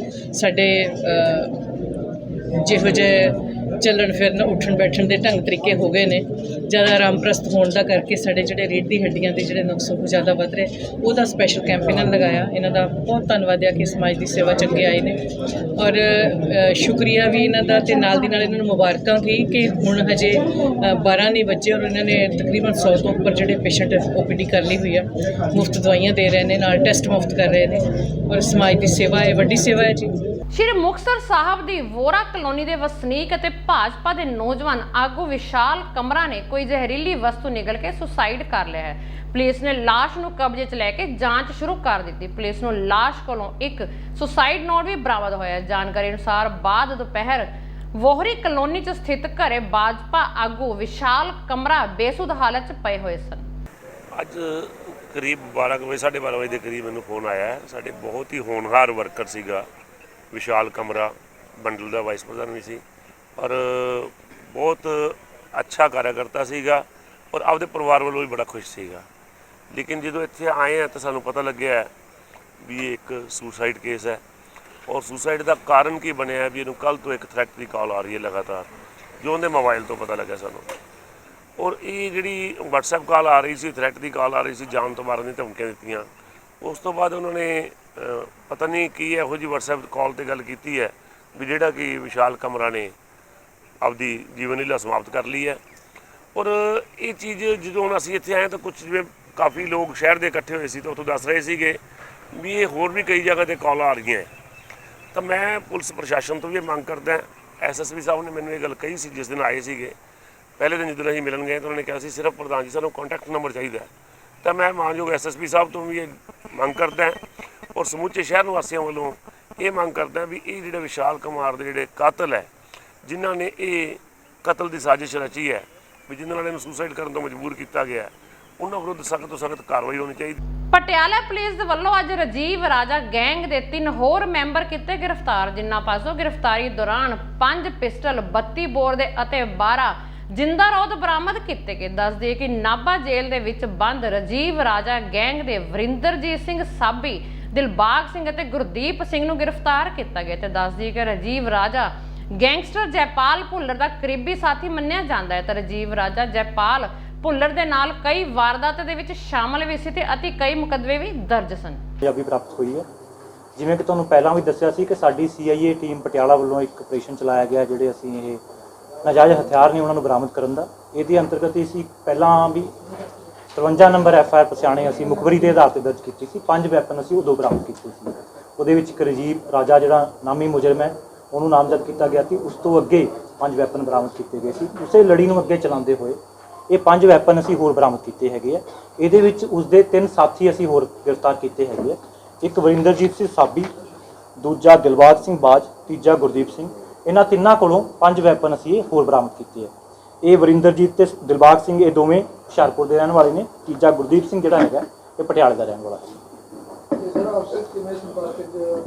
ਇਹ ਪਹਿਲਾਂ ਵੀ ਇਹ ਕਈ ਕੇਸਾਂ ਦੇ ਵਿੱਚ ਕੇਸਵਾਲ ਵੀ ਹੈਗੇ ਨੇ ਤੇ ਜਿਹੜੇ ਪਹਿਲਾਂ ਸੀਗੇ ਨਾਮਜ਼ਦ ਉਹ ਜੇਲ੍ਹ ਦੇ ਵਿੱਚ ਵੀ ਇਕੱਠੇ ਰਹੇ ਹੈਗੇ, ਉੱਥੋਂ ਹੀ ਆਪਸ ਦੇ ਵਿੱਚ ਸੰਪਰਕ ਚਾਹੀਦਾ। ਲੋ ਜੀ ਹੁਣ ਜਗਾੜੂ ਰੇੜੀਆਂ ਤੋਂ ਬਾਅਦ ਛੋਟੇ ਹਾਥੀ ਟੈਂਪੂ ਵਾਲਿਆਂ ਨੇ ਮਾਨ ਸਰਕਾਰ ਦੇ ਖਿਲਾਫ ਖੋਲ੍ਹਿਆ ਮੋਰਚਾ। ਛੋਟੇ ਹਾਥੀ ਟੈਂਪੂ ਯੂਨੀਅਨ ਨਾਭਾ ਦੇ ਡਰਾਈਵਰਾਂ ਨੇ ਨਾਭਾ ਤੋਂ ਪਟਿਆਲਾ ਜਾਣ ਵਾਲਾ ਰੋਡ ਜਾਮ ਕਰ ਦਿੱਤਾ ਅਤੇ ਵਹੀਕਲਾਂ ਦੀਆਂ ਲੰਮੀਆਂ ਕਤਾਰਾਂ ਲੱਗ ਗਈਆਂ। ਡਰਾਈਵਰਾਂ ਨੇ ਮਾਨ ਸਰਕਾਰ ਖਿਲਾਫ ਕੀਤੀ ਨਾਅਰੇਬਾਜ਼ੀ। ਇਸ ਮੌਕੇ ਪ੍ਰੈਸ ਨਾਲ ਗੱਲਬਾਤ ਕਰਦਿਆਂ ਟੈਂਪੂ ਯੂਨੀਅਨ ਡਰਾਈਵਰਾਂ ਨੇ ਦੱਸਿਆ ਕਿ ਜਗਾੜੂ ਰੇੜੀਆਂ ਬੰਦ ਹੋਣੀਆਂ ਚਾਹੀਦੀਆਂ ਨੇ, ਅਸੀਂ ਸਰਕਾਰ ਨੂੰ ਟੈਕਸ ਪੇ ਕਰਦੇ ਹਾਂ। ਉਹਨਾਂ ਕਿਹਾ ਕਿ ਅਸੀਂ ਮਹੀਨੇ ਬਾਅਦ ਤਕਰੀਬਨ 18 ਤੋਂ 19 ਹਜ਼ਾਰ ਦੀਆਂ ਕਿਸ਼ਤਾਂ ਭਰਦੇ ਹਾਂ ਅਸੀਂ 5-5 10-10 ਲੱਖ ਰੁਪਏ ਗੱਡੀਆਂ ਉੱਤੇ ਲਗਾਈਆਂ ਹੋਈਆਂ। ਅਸੀਂ ਵਿਹਲੇ ਖੜੇ ਕਿੱਦਾਂ ਰਹੀਏ? ਗਾੜੂ ਰੇੜੀਆਂ ਨਾ ਸਰਕਾਰ ਨੇ ਬੰਦ ਕਰੀਆਂ ਸੀ ਪਹਿਲਾਂ, ਇਹਨੂੰ ਦੁਬਾਰਾ ਹਦਾਇਤ ਦੇਤੀ ਚਲਾਉਣ ਦੀ। ਸਾਡੀਆਂ ਗੱਡੀਆਂ ਨੇ ਅਸੀਂ ਟੈਕਸ ਪੇ ਕਰਦੇ ਹਾਂ ਜੀ ਤੇ ਆਪਣਾ ਪਾਸਿੰਗਾਂ ਕਰਾਉਣੇ ਆ ਜੀ। 18 19 ਹਜ਼ਾਰ ਦੀਆਂ ਸਾਡੀਆਂ ਕਿਸ਼ਤਾਂ ਨੇ ਜੀ। ਅਸੀਂ 1000 ਰੁਪਇਆ ਭਾੜਾ ਮੰਗਦੇ ਹਾਂ, ਇਹ 350 ਚ ਵਗ ਜਾਂਦੇ ਨੇ ਜੀ। ਸਾਡਾ ਬਹੁਤ ਨੁਕਸਾਨ ਹੈ ਇਹਦੇ ਵਿੱਚ। ਅਸੀਂ ਪੂਰੇ ਪੇਪਰ ਰੱਖਦੇ 30-32 ਹਜ਼ਾਰ ਰੁਪਇਆ ਸਾਲ ਦਾ ਖਰਚਦੇ ਹਾਂ ਜੀ। ਇਹਨਾਂ ਦੇ ਪੁਰਾਣੇ ਮੋਟਰਸਾਈਕਲ ਨੇ, ਸਭ ਚੋਰੀ ਚੱਪੇ ਦੇ ਮੋਟਰਸਾਈਕਲ ਲਾਏ ਹੋਏ ਨੇ। ਸਾਡਾ 10-10 ਲੱਖ ਰੁਪਇਆ 5-5 ਲੱਖ ਰੁਪਇਆ ਟੈਂਪੂਆਂ ਤੇ ਲਾਇਆ ਹੋਇਆ ਜੀ, ਗੱਡੀਆਂ ਤੇ। ਸਾਡਾ ਕੋਈ ਇਹਦੇ 'ਚ ਹੱਲ ਨਹੀਂ। ਅਸੀਂ ਵਿਹਲੇ ਖੜੇ ਰਹਿੰਦੇ ਹਾਂ, ਕਿਸ਼ਤਾਂ ਅਸੀਂ ਕੋਲੋਂ ਭਰਦੇ ਹਾਂ। ਦੇਖੋ ਅਸੀਂ ਵੀ ਗਰੀਬ ਬੰਦੇ ਹਾਂ, ਗਰੀਬ ਬੰਦਾ ਹੀ ਕਿਸ਼ਤਾਂ ਤੇ ਗੱਡੀ ਲਊਗਾ। ਸਾਡਾ ਕੋਈ ਹੱਲ ਨਹੀਂ ਜੀ ਇਹ ਗੱਲ ਦਾ। ਇਸ ਕਰਕੇ ਅਸੀਂ ਨੇ ਧਰਨਾ ਲਾਇਆ ਉਰੇ। ਧਰਨਾ ਲਾ ਕੇ ਐਸਡੀਐਮ ਸਾਹਿਬ ਨੂੰ ਬੁਲਾ ਕੇ ਆਪਣਾ ਮੰਗ ਪੱਤਰ ਦਿੱਤਾ ਜੀ। ਇਹ ਜਗਾੜੂ ਰੇੜੀਆਂ ਕਰਕੇ ਸੀ ਜੀ। ਕੀ ਕਰਦੇ ਹੋ ਮੁੱਖ ਮੰਤਰੀ? ਅਸੀਂ ਮੰਗ ਕਰਦੇ ਹਾਂ ਜੀ ਵੀ ਇਹ ਜਗਾੜੂ ਰੇੜੀਆਂ ਬੰਦ ਹੋਣੀਆਂ ਚਾਹੀਦੀਆਂ ਨੇ ਜੀ। ਅਸੀਂ ਇੰਨੇ ਰੁਪਏ ਖਰਚ ਕੇ ਘਰੋਂ ਕਿਸ਼ਤਾਂ ਭਰਦੇ ਹਾਂ। ਅਸੀਂ ਵੀ ਬਾਲ ਬੱਚੇ ਵਾਲੇ ਹਾਂ। ਜਿਹੜੇ ਇਹ ਕਹਿੰਦੇ ਨੇ ਵੀ ਰੁਜ਼ਗਾਰ ਦੇਣਾ ਇਹਨਾਂ ਨੇ ਫੈਕਟਰੀਆਂ ਖੋਲ੍ਹਣਾ। ਸਾਡਾ ਸਿਸਟਮ ਕਿਉਂ ਭੰਗ ਕਰ ਰਹੇ ਨੇ ਇਹ? ਹੁਣ ਅਸੀਂ ਸਾਰਾ ਦਿਨ ਰੋਡਾਂ ਤੇ ਰਹਿੰਦੇ ਹਾਂ ਜੀ। ਇਹ ਆਉਂਦੇ ਨੇ 300 ਰੁਪਏ ਦਾ ਚੱਕਰ ਲੈ ਕੇ, ਜਿਹੜਾ 1000 ਮੰਗਦਾ 300 ਰੁਪਏ 'ਚ ਚੱਲ ਜਾਂਦੇ ਨੇ ਜੀ। 30-30 ਫੁੱਟ ਲੈਂਦੀਆਂ ਲਾਈਥਾਂ ਇਹ ਲੰਬੀਆਂ ਲੈ ਕੇ ਜਾਂਦੇ ਨੇ। ਕੋਈ ਇਹਨਾਂ ਕੋਲੇ ਆਰਸੀ ਨਹੀਂ, ਕੋਈ ਇਹਨਾਂ ਕੋਲੇ ਪੇਪਰ ਨਹੀਂ। ਸਾਡੇ ਸਾਰੇ ਪੇਪਰ ਨੇ, ਸਾਨੂੰ ਪੁਲਿਸ ਫੇਰ ਤੰਗ ਕਰੀ ਜਾਂਦੀ ਹੈ ਜੀ। ਹਾਂ, ਜੇ ਸਰਕਾਰ ਨੇ ਇਹ ਚਲਾਉਣੀਆਂ ਨੇ ਤਾਂ ਸਾਡੀਆਂ ਗੱਡੀਆਂ ਨੂੰ ਕੋਈ ਘੇਰ ਘਰਈਆ ਨਾ ਹੋਵੇ, ਸਾਡਾ ਕੋਈ ਪੇਪਰ ਨਾ ਪੁੱਛਿਆ ਜਾਵੇ, ਸਾਡਾ ਕੋਈ ਚਲਾਨ ਨਾ ਹੋਵੇ। ਹਾਂ, ਅਸੀਂ ਟੂਲ ਟੈਕਸ ਦੇਵਾਂਗੇ, ਟੂਲ ਟੈਕਸ ਦੇ ਉੱਪਰ ਦੀ ਅਸੀਂ ਲੰਘਦੇ ਹਾਂ। ਹਾਲਾਂਕਿ ਰੇਹੜੀ ਵਾਲੇ ਟੂਲ ਟੈਕਸ ਵੀ ਨਹੀਂ ਕਟਾਉਂਦੇ ਜੀ। ਇਹਨਾਂ ਨੂੰ ਟੂਲ ਟੈਕਸ ਵੀ ਮਾਫ ਨੇ। ਸਾਰੇ ਪਾਸੇ ਮਾਰ ਸਾਡੀ ਯੂਨੀਅਨਾਂ ਨੂੰ ਪੈ ਰਹੀ ਹੈ, ਟੈਂਪੂ ਵਾਲਿਆਂ ਨੂੰ ਖਾਸ ਕਰਕੇ ਪੈ ਰਹੀ ਹੈ ਜੀ। ਇਹ 8 ਕੁਆਂਟਲ ਟੈਂਪੂ ਪਾਸ ਹੈ ਜੀ, 30 ਕੁਆਂਟਲ 25 ਰੇਹੜੀ ਪਾਈ ਜਾਂਦੀ ਹੈ ਜੀ। ਦੱਸੋ ਕਿੱਥੇ ਜਾਈਏ ਜੀ ਅਸੀਂ? ਸਾਡਾ ਮੇਨ ਪ੍ਰੋਬਲਮ ਇਹੀ ਆ ਜੀ, ਤਾਂ ਕਰਕੇ ਅਸੀਂ ਧਰਨਾ ਲਾਇਆ। ਸਰਹੰਦ ਅਨਾਜ ਮੰਡੀ ਦੇ ਪ੍ਰਧਾਨ ਸਾਧੂ ਰਾਮ ਭੱਟ ਮਾਜਰਾ ਨੇ ਪੱਤਰਕਾਰਾਂ ਨਾਲ ਗੱਲਬਾਤ ਕਰਦੇ ਦੱਸਿਆ, ਇਸ ਵਾਰ ਸੀਜ਼ਨ 5 ਤੋਂ 7 ਦਿਨ ਐਡਵਾਂਸ ਸ਼ੁਰੂ ਹੋ ਗਿਆ। ਜਿਹੜੀ ਮਾਰਚ ਮਹੀਨੇ ਵਿੱਚ ਗਰਮੀ ਪਈ ਤੇ ਉਸ ਕਰਕੇ ਕਣਕ ਅਗੋਤੀ ਆ ਗਈ, ਉਹਦੇ ਕਰਕੇ 96 ਤੋਂ 97% ਕਣਕ ਮੰਡੀ ਦੇ ਵਿੱਚ ਜਲਦੀ ਆ ਗਈ ਅਤੇ ਇਹਦੇ ਵਿੱਚ ਨਾਲ ਹੀ ਨਾਲ ਸਰਕਾਰੀ ਏਜੰਸੀਆਂ ਅਤੇ 2 ਫਲੋਰ ਮਿੱਲਾਂ ਨੇ ਵੀ ਇਸ ਮੰਡੀ ਵਿੱਚੋਂ ਕਣਕ ਖਰੀਦੀ। ਸਰਹੰਦ ਮੰਡੀ ਦੇ ਵਿੱਚ ਜਿਹੜਾ ਇਤਕੀ ਸੀਜ਼ਨ ਦਾ 5-7 ਦਿਨ ਐਡਵਾਂਸ ਸ਼ੁਰੂ ਹੋ ਗਿਆ, ਕਿਉਂ ਬਾਈਤਕੀ ਗਰਮੀ ਜਿਹੜੀ ਮਾਰਚ ਦੇ ਵਿੱਚ ਗਰਮੀ ਪਈ ਆ ਉਹਦੇ ਕਰਕੇ ਫਸਲ ਕੀਤੀ ਆ ਗਈ। ਉਹਦੇ ਕਰਕੇ ਤਕਰੀਬਨ ਸਾਡੇ 96-97% ਕਣਕ ਮੰਡੀ ਦੇ ਵਿੱਚ ਆ ਚੁੱਕੀ। ਇਹਦੇ ਵਿੱਚ ਨਾਲ ਦੀ ਨਾਲ ਜਿਹੜੇ ਸਰਕਾਰੀ ਏਜੰਸੀਆਂ ਨੇ ਵੀ ਖਰੀਦੀ ਹੈ, ਸਾਡੇ 2 ਫਲੋਰ ਮਿੱਲਾਂ ਉਹਨਾਂ ਨੇ ਵੀ ਕਣਕ ਖਰੀਦੀ ਹੈ। ਇੱਥੇ ਸਰਕਾਰੀ ਏਜੰਸੀਆਂ ਕਿਹੜੀਆਂ ਨੇ ਕਣਕ? ਸਾਡੇ ਪਨਗਰੇਨ, ਮਾਰਕਫੈਡ ਤੇ ਪੰਸਪ, ਇਹਨਾਂ ਨੇ ਕਣਕ ਖਰੀਦੀ ਹੈ। ਆਟਾ ਚੱਕੀਆਂ ਜਿਹੜੀਆਂ ਤੁਸੀਂ ਕਹਿੰਦੇ ਵੱਡੀਆਂ ਮਿੱਲਾਂ, ਸਾਡੇ ਫਲੋਰ ਮਿੱਲਾਂ ਇੱਥੇ 2 ਲੱਗੀਆਂ ਹੋਈਆਂ ਜੀ ਤੇ ਉਹਨਾਂ ਨੇ ਕਈ ਸਾਲਾਂ ਬਾਅਦ ਇਹਦੀ ਖਰੀਦੀ ਹੈ ਕਣਕ। ਅੱਗੇ ਉਹ ਬਾਹਰੋਂ ਲੈ ਕੇ ਆਉਂਦੇ ਆ, ਜਿਸ ਤਰ੍ਹਾਂ ਯੂਪੀ ਤੇ ਮੱਧ ਪ੍ਰਦੇਸ਼ ਤੇ ਐਤਕੀ ਉਹ ਬਾਹਰੋਂ ਕਣਕ ਨਹੀਂ ਲੈ ਕੇ, ਸਾਡੇ ਸਰਹੰਦ ਮੰਡੀ ਦੇ ਵਿੱਚ ਹੀ ਖਰੀਦੀ ਹੈ ਉਹਨਾਂ ਨੇ। ਸਰਕਾਰਾਂ ਦਾ ਕਿਸ ਤਰ੍ਹਾਂ ਦਾ ਉਤਰਾਅ ਚੜਾ ਰਿਹਾ ਹੈਗਾ ਇਸ ਮੰਡੀ ਨੂੰ ਲੈ ਕੇ ਇਸ ਵਾਰ ਦੀ? ਸਰਕਾਰਾਂ ਦਾ ਤਾਂ ਐਤਕੀ ਦੇਖੋ, ਪਿਛਲੇ ਸਾਲ ਬਾਰਿਸ਼ ਦੀ ਦਿੱਕਤ ਆਈ, ਐਤਕੀ ਸਾਨੂੰ ਬਾਰਿਸ਼ ਦੀ ਕੋਈ ਦਿੱਕਤ ਨਹੀਂ। ਐਤਕੀ ਐਸੀ ਪਹਿਲਾਂ ਬਾਰਿਸ਼ਾਂ ਕਰਕੇ ਅਗੇਤੀ ਗਰਮੀ ਪੈਣ ਕਰਕੇ ਸਾਡੇ ਕਣਕ ਦਾ ਝਾੜ ਐਤਕੀ ਘਟ ਗਿਆ। ਜ਼ਿਮੀਂਦਾਰਾਂ ਦਾ ਜਿਹਦੇ 500 ਕੁਇੰਟਲ ਹੁੰਦੀ ਤੇ 200 ਹੀ ਹੋਈ ਗਿਆ। ਅੱਧ ਝਾੜ ਜਿਹੜਾ ਘਟ ਗਿਆ, ਉਹਦੇ ਕਰਕੇ ਮੰਡੀ ਦੇ ਵਿੱਚ ਮਾਲ ਵੀ ਘੱਟ ਆਇਆ। ਮਾਲ ਘੱਟ ਆਉਣ ਕਰਕੇ ਕੋਈ ਦਿੱਕਤ ਆਈ ਨਹੀਂ ਹੈਗੀ। ਜਿਹੜਾ ਅਗਲਾ 2 ਟਰਾਲੀ ਲਿਆਉਣ ਤਾਂ ਮੁੜ ਕੇ ਦੂਈ ਵਾਰ ਕਹਿੰਦਾ ਵੀ ਅੱਜ ਮੇਰੇ ਤਾਂ ਇੰਨੀ ਹੋਆ, ਨਹੀਂ 3-3 4-4 ਫੁੱਟ ਕਣਕ ਲੈ ਕੇ ਆਉਂਦਾ ਮੰਡੀ ਦੇ ਵਿੱਚ। ਝਾੜ ਕਰਕੇ ਦੀ ਕਣਕ ਸਾਡੇ ਘੱਟ ਆਈ। ਪੁਲਿਸ ਜ਼ਿਲ੍ਹਾ ਖੰਨਾ ਦੇ ਪਿੰਡ ਝਮਟ ਨੇੜੇ ਬੀਤੀ ਰਾਤ ਨਹਿਰ 'ਚ ਫਾਰਚੂਨਰ ਗੱਡੀ ਡਿੱਗਣ ਨਾਲ 5 ਦੋਸਤਾਂ ਦੀ ਮੌਤ ਹੋ ਗਈ, ਜਦਕਿ ਗੱਡੀ 'ਚ ਸਵਾਰ ਇੱਕ ਦੋਸਤ ਬਚ ਗਿਆ। ਮਰਨ ਵਾਲਿਆਂ 'ਚ ਇੱਕ ਨੌਜਵਾਨ ਕੈਨੇਡਾ ਦਾ ਸਿਟੀਜ਼ਨ ਸੀ ਅਤੇ ਹੁਣ ਪੰਜਾਬ ਆਇਆ ਹੋਇਆ ਸੀ। NRI ਨੌਜਵਾਨ ਆਪਣੇ ਕਿਸੇ ਰਿਸ਼ਤੇਦਾਰ ਘਰ ਅਫਸੋਸ ਕਰਨ ਮਗਰੋਂ ਦੋਸਤਾਂ ਨਾਲ ਮੰਡੀ ਅਹਿਮਦਗੜ੍ਹ ਢਾਬੇ ਉੱਪਰ ਖਾਣਾ ਖਾਣ ਜਾ ਰਹੇ ਸੀ ਤਾਂ ਕਰੀਬ ਰਾਤ 11 ਵਜੇ ਗੱਡੀ ਨਹਿਰ 'ਚ ਡਿੱਗੀ। ਲਾਸ਼ਾਂ ਨੂੰ ਸਿਵਲ ਹਸਪਤਾਲ ਲੁਧਿਆਣਾ ਭੇਜਿਆ ਗਿਆ। ਬਚਾਅ ਤਾਂ ਹੀ ਦੇਖੋ ਰੱਬ ਨਹੀਂ ਬਚਾਇਆ, ਤੇ ਬਸ ਇੰਨਾ ਕੁ ਪਤਾ ਵੀ ਮੈਂ ਪਾਣੀ 'ਚ ਡਿੱਗਿਆ ਤੇ ਉਸ ਤੋਂ ਬਾਅਦ ਪਤਾ ਨਹੀਂ ਕਿੱਦਾਂ ਮੈਂ ਸੜਕ ਤੇ ਆ ਕੇ ਗੱਡੀ ਵਾਲੇ ਨੂੰ ਹੱਥ ਮਾਰੇ। ਤੁਸੀਂ ਕਿੱਥੋਂ ਕਿੱਥੇ ਜਾ ਰਹੇ ਸੀ? ਇਹ ਆਪਣੇ ਹੈਪੀ ਵੀਰੇ ਦੇ ਫਰੈਂਡ ਸੀਗੇ ਉੱਧਰ ਪੁਰਾਣੇ, ਤੇ ਉਹਨਾਂ ਨਾਲ ਹੀ ਬਸ ਮਾੜੀ ਮੋਟੀ ਗੱਲ ਕਰਨੀ ਸੀ ਤੇ ਬਸ ਉੱਥੋਂ ਚੱਲੇ ਤੇ ਲਹਿਲ ਆ ਕੇ ਰੁਕ ਗਏ। ਉੱਥੇ ਕੁਲਦੀਪ ਭਾਜੀ ਸਾਡਾ, ਉਹ ਕਹਿੰਦੇ ਵੀ ਅੱਗੇ ਨਹੀਂ ਜਾਣਾ ਤੇ ਵੀ ਇੱਥੇ ਹੀ ਸੌਵਾਂਗੇ। ਬਸ ਉੱਥੋਂ ਇੱਕ ਰੋਟੀ ਦੀ ਉਹ ਕਹਿੰਦੇ ਵੀ ਰੋਟੀ ਖਾਣ ਗਰੀਨਵੁੱਡ ਜਾਣਾ, ਬਸ ਇਹੀ ਸੀ। ਉਸ ਤੋਂ ਬਾਅਦ ਮੈਂ ਮਤਲਬ ਡਿੱਗੀ 'ਚ ਸੁੱਤਾ ਪਿਆ ਪਿੱਛੇ ਤੇ ਬਸ ਮੈਨੂੰ ਇਹੀ ਆਵਾਜ਼ ਆਈ ਆ ਵੀ ਉਹ ਤੇਰੀ ਆ ਕੀ ਹੋ ਗਿਆ ਉੱਚੀ ਤੋਂ। ਉਦੋਂ ਮੈਂ ਬਸ ਅਣਵਟ ਸੁਰਤ 'ਚ ਜਿਵੇਂ ਵੀ ਬਾਹਰ, ਮੈਨੂੰ ਨਹੀਂ ਪਤਾ ਮੈਂ ਕਿਵੇਂ ਆਇਆ। ਬਸ ਉਦੋਂ ਬਾਅਦ ਮੈਂ ਤਾਂ ਇੱਥੇ ਹੀ ਘੱਟੋ ਘੱਟ 3-4 ਵਜੇ ਹੋਣਗੇ ਜਦੋਂ ਮਤਲਬ ਮੈਂ ਆਪਣੇ ਆਪ ਨੂੰ ਉਹ ਕੀਤਾ। ਮੇਰਾ ਕਿਰਪਾਲ ਸਿੰਘ, ਪਿੰਡ ਨੰਗਲਾ ਸਰਪੰਚ। ਹਾਂਜੀ ਸਰ, ਕੀ ਹਾਦਸਾ ਹੋਇਆ? ਕੀ ਹੋਇਆ ਕੀ ਹੈ? ਇਹ ਵੀਰ ਜੀ ਪਿੰਡੋਂ ਆਏ ਨੇ ਬਸ 5 ਵਜੇ, ਲਹਿਲ ਪਿੰਡ ਨੂੰ ਗਏ ਦੀ ਕਹਾਂ ਆਪਦੇ ਦੋਸਤਾਂ ਦਾ ਤੈਨੂੰ ਮਿਲਣ, ਤੇ ਮੁੜਦਿਆਂ ਦੀ ਆ ਕੇ ਗੱਡੀ ਇਹਨਾਂ ਦੀ ਨਹਿਰ ਦੇ ਬਰੈਡਰ ਨਾਲ ਟਕਾ ਕੇ ਗੱਡੀ ਨਹਿਰ 'ਚ ਜਾ ਡਿੱਗੀ। ਅੱਛਾ ਜੀ, ਕਿੰਨੇ ਬੰਦੇ ਸੀਗੇ ਜੀ ਟੋਟਲ? ਇਹ ਟੋਟਲ ਗੱਡੀ 'ਚ ਬੰਦੇ 6 ਸੀਗੇ ਜੀ। ਕੋਈ ਬਾਹਰੋਂ ਵੀ ਆਏ ਨੇ? ਕੀ ਹੈ? ਇੱਕ ਮੇਰਾ ਯਾਰ ਦੀ ਪੂਰਾ, ਸਾਰੇ ਹੀ ਦੋਸਤ ਹੀ ਮੇਰੇ ਪੱਕੇ, ਅਸੀਂ ਬਹਿੰਦੇ ਉੱਠਦੇ ਹਾਂ ਇਕੱਠੇ। ਉਹ NRI ਸੀਗਾ, ਕੈਨੇਡਾ 'ਚੋਂ ਆਇਆ ਹੈ ਜੀ, ਜਤਿੰਦਰ।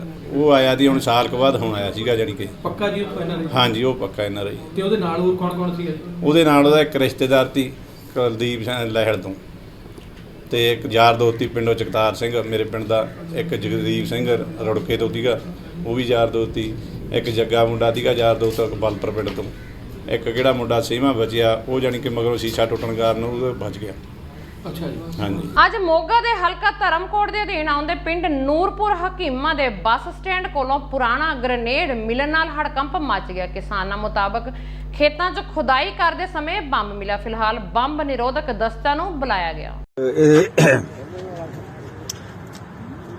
ਧਰਮਕੋਟ ਤੋਂ ਜਿਹੜੀ ਰਸਤਾ ਜਾਂਦਾ ਕੋਟੀ ਸੇਕਾ ਨੂੰ, ਇਹ ਤੋਂ ਸੜਕ ਤੋਂ ਤਕਰੀਬਨ 2 ਕਿਲੇ ਦੇ ਫਰਕ ਦੇ ਨਾਲ ਇੱਕ ਸਰਦਾਰ ਜਸਵਿੰਦਰ ਸਿੰਘ ਜੀ ਦਾ ਖੇਤ ਆ, ਜਿਹਦੇ ਵਿੱਚ ਉਹਨਾਂ ਨੇ ਮਹੀਨੇ ਕੁ ਦੀ ਮੱਕੀ ਬੀਜੀ ਹੋਈ ਆ।